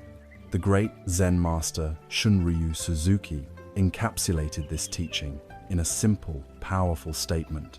In the beginner's mind, there are many possibilities, but in the expert's mind, there are few. This single sentence is a doorway into a radically new way of relating to our experience. Let us contrast these two minds. The expert's mind is the mind we inhabit most of the time. It is a mind full of conclusions, opinions, labels, and past experiences. It looks at the world and thinks, "I already know." When it encounters a new person, it quickly sorts them into familiar categories. When it faces a new situation, It immediately searches its memory banks for a similar past event. When it sees a sunset, it accesses the file labeled sunset and thinks it has seen the real thing. The expert's mind is a closed loop. It is efficient for practical tasks, but it is an obstacle to wonder, a barrier to genuine connection, and a fortress against surprise. It is a mind that is full. The beginner's mind, on the other hand, is a mind that is empty. It is the mind that approaches every moment with the attitude, "I don't know, teach me." It is the mind of a small child, seeing the world for the first time. A child does not look at a flower and think, "That is a Rosa gallica, a deciduous shrub of the family Rosaceae." A child simply sees a splash of incredible red, feels a velvety texture, and smells a mysterious fragrance. They are in direct contact with the raw reality of the moment, unmediated by layers of concepts. Beginner's mind is the practice of returning to this state of open, curious, and receptive presence, free from the heavy baggage of our preconceptions. The prison of the expert mind is subtle but profound. It slowly deadens our lives, draining the color and vibrancy from our experience. We go on vacation to a beautiful place, but we are so busy comparing it to our expectations or to photos we've seen online that we fail to actually be there. We listen to a piece of music, but our mind is so busy analyzing its structure or comparing it to other pieces that we miss the direct, emotional impact of the sound itself. This is most tragic in our relationships. We stop truly listening to our partners, our children, or our friends because our expert mind tells us, "I already know them. I know what they're going to say." We cease to interact with the living, breathing, ever-changing person in front of us, and instead, we interact with a stale, fixed memory of who we think they are. We wonder why our relationships feel stagnant, not realizing that we are the ones who have frozen them in time with the ice of our own certainty. There is a classic Zen story that brilliantly illustrates the necessity of emptying our minds. A highly educated university professor, a renowned scholar of world religions, traveled to visit a reclusive Zen master to learn the secrets of Zen. Upon arriving, the professor began to speak at length, showcasing his vast intellectual knowledge of Buddhism, Taoism, and various philosophies. He quoted sutras, debated complex doctrines, and explained his own theories. The Zen master listened patiently, nodding quietly. After some time, the master said, "Let us have some tea." He began to pour tea into the professor's cup. He filled it to the brim, but then, to the professor's astonishment, he kept pouring. The hot tea overflowed, spilling onto the saucer and then onto the table. "Stop!" yelled the professor. "The cup is full. No more will go in." The Zen master stopped pouring, looked calmly at the professor, and said, "Like this cup, you are full of your own opinions and speculations. How can I show you Zen unless you first empty your cup? We are all that professor. Our cups are overflowing with what we think we know." Beginner's mind is the courageous and ongoing practice of emptying our cup. It is the willingness to let go of our certainties, to hold our beliefs lightly, and to meet each moment with a fresh perspective. It is not a call to ignorance, but a call to a higher form of intelligence, one that is open, flexible, and capable of learning. So how do we cultivate this quality in our daily lives? We can start with our senses. The next time you are outside, find a single leaf or a small stone. Look at it as if you have never seen such a thing in your entire life. Let go of the label leaf or stone. Simply experience its unique shape, its color, its texture, its temperature. Allow yourself to be filled with wonder at the sheer, unrepeatable isness of this simple object. We can practice with our ears. Listen to a piece of music, or even just the ambient sounds of your room, without labeling them. Let go of bird, car, refrigerator hum. Just experience the raw texture of sound itself as it rises and falls in your awareness. In conversation, practice listening with the sole intention of understanding the other person's world, setting aside your own agenda and your impulse to immediately reply. Assume you don't know, and you might learn something new.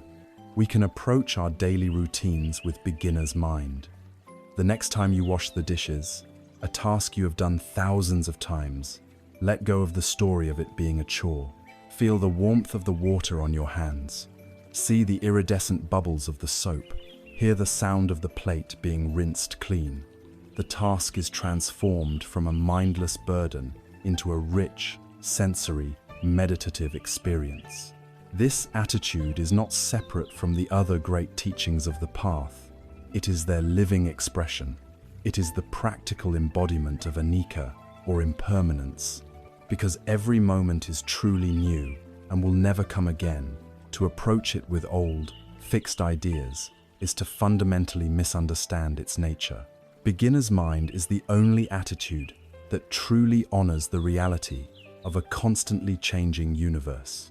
It is also an expression of Anatta, or not self. The expert is a rigid identity, a part of the ego structure we cling to.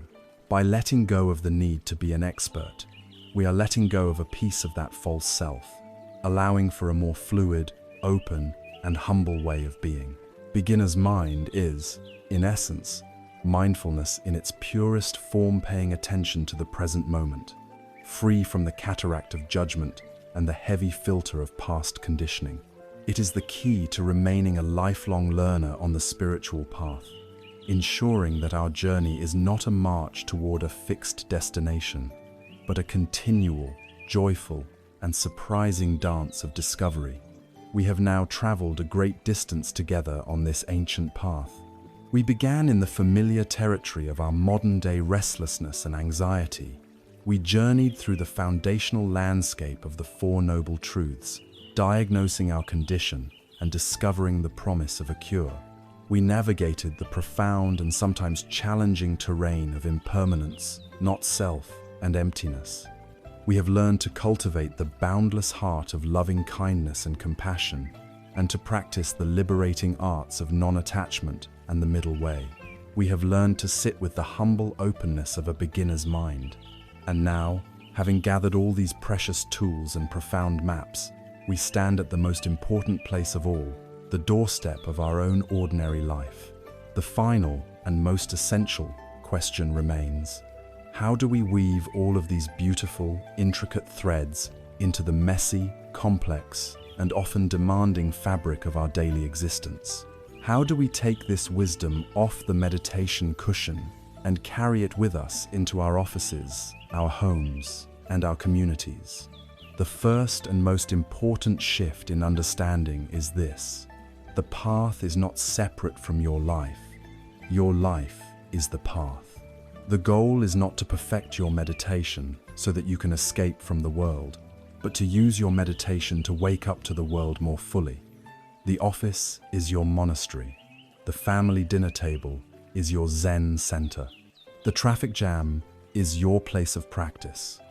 Every interaction, every challenge, every moment of joy or frustration is an opportunity to apply these teachings and to deepen your understanding. Enlightenment is not a distant, mystical destination you arrive at one day. It is the quality of awareness and compassion you bring to this very moment. To support this integration, it is wise to create a structure, a container for your practice. The first element of this is a commitment to a consistent, formal sitting meditation practice. This does not have to be an hour every day. Even 10 or 15 minutes of dedicated, uninterrupted time spent with your breath each morning can be transformative. This formal sitting is like sharpening the axe before you go to chop wood. It is in these quiet moments that you build the mental muscles of mindfulness and concentration. It is where you strengthen your capacity to be a calm witness to your own mind. This daily practice creates a reservoir of stillness and clarity that you can then draw upon throughout the chaos of the rest of the day. The second element is finding community, or sangha. The journey of awakening can feel lonely at times, especially if those around you do not share your interests. Connecting with like-minded people, whether it is a local meditation group, a book club, an online forum, or even just one trusted friend provides invaluable support. The Sangha is where we can ask questions, share our struggles and insights, and feel nourished by the practice of others. It reminds us that we are not alone on this path. Now, with this container in place, let us explore how to apply these principles in the specific arenas of our lives. Consider your workplace. A stressful project deadline approaches. The monkey mind goes into overdrive with anxiety and fear of failure. Here, you can pause, close your eyes for just a moment, and connect with your anchor, the breath. Take 3 conscious breaths. Feel the tension in your body, mindfulness of body. Recognize the anxiety as an impermanent weather pattern passing through you, Anicca, not as a solid truth about your inadequacy. Then, you can engage with your work with right effort diligently and wholeheartedly, while practicing non-attachment to the final outcome. You do your best, and you let go of the rest. A difficult colleague criticizes your work unfairly. The immediate habitual reaction is defensiveness, anger, and resentment. This is the first arrow of the event, followed by the second arrow of your own reactivity. The practice here is to pause before reacting. You can bring to mind the teaching of karuna, or compassion, recognizing that this person's difficult behavior likely stems from their own suffering, their own insecurity. You can practice metta, silently wishing them well, not because you condone their behavior, but to protect your own heart from the poison of hatred. Then, you can engage with them using right speech, speaking truthfully and calmly, without aggression, from a place of centered strength. Consider your relationships, especially within your family. You find yourself in a familiar argument with a loved one. You both are simply repeating the same old scripts. The practice is to introduce mindfulness into the space between their words and your reaction. Can you listen with beginner's mind, as if you are hearing their perspective for the very first time, without the heavy filter of your shared history? Can you be mindful of the feeling of defensiveness arising in your own body before it turns into a sharp word?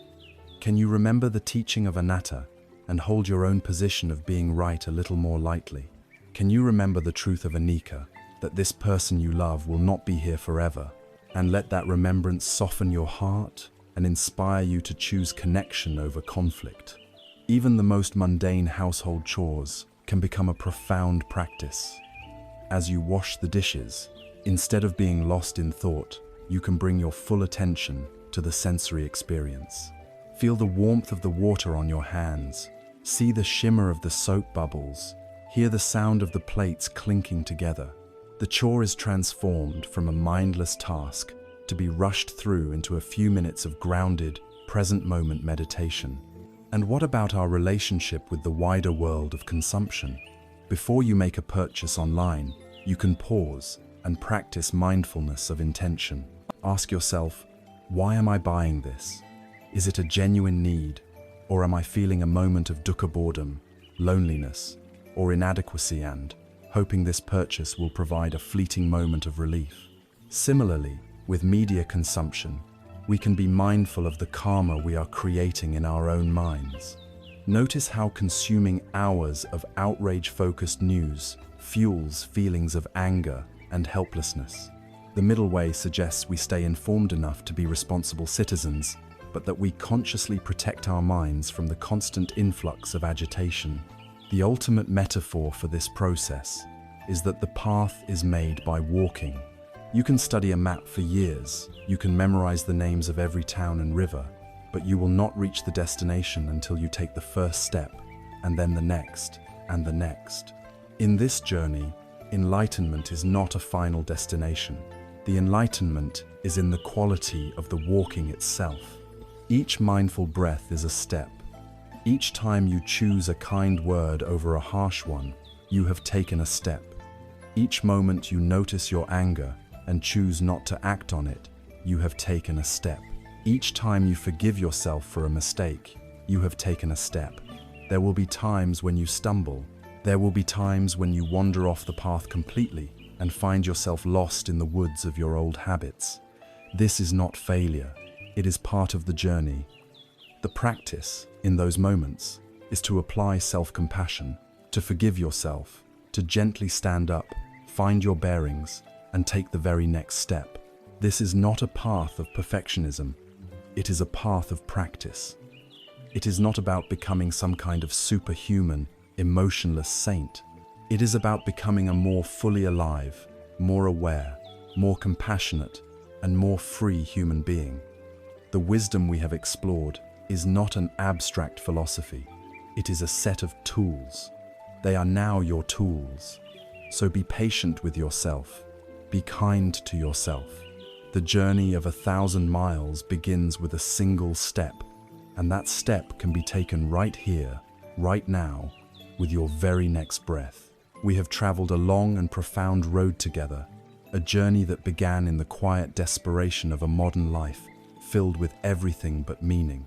We started with the feeling of being adrift on a vast and turbulent ocean, and we sought a reliable shore. That search led us not to a distant land, but deep into the inner country of our own minds and hearts. We began by bravely facing the diagnosis offered by the Four Noble Truths, that the pervasive sense of friction and dissatisfaction in our lives, our dukkha, is a fundamental part of the human condition, born not from our external circumstances, but from the inner mechanics of craving and clinging. But with this diagnosis came a prognosis of profound hope, that an end to this suffering is possible, and that there is a clear and practical path leading to that freedom. Together, we have walked that path. We have confronted the great, universal truths of reality, the constant, flowing river of impermanence, or Anicca, and the deep, liberating insight into the selfless, interconnected nature of our own being, or Anatta. We saw that the separate self we work so hard to defend is an illusion, and that our true nature is as vast and interconnected as the cosmos itself. We touched upon the wisdom of emptiness, or sunyata, not as a frightening void, but as the ultimate recognition of this beautiful, interdependent dance of all existence. But we learned that wisdom alone is not enough if the heart remains closed.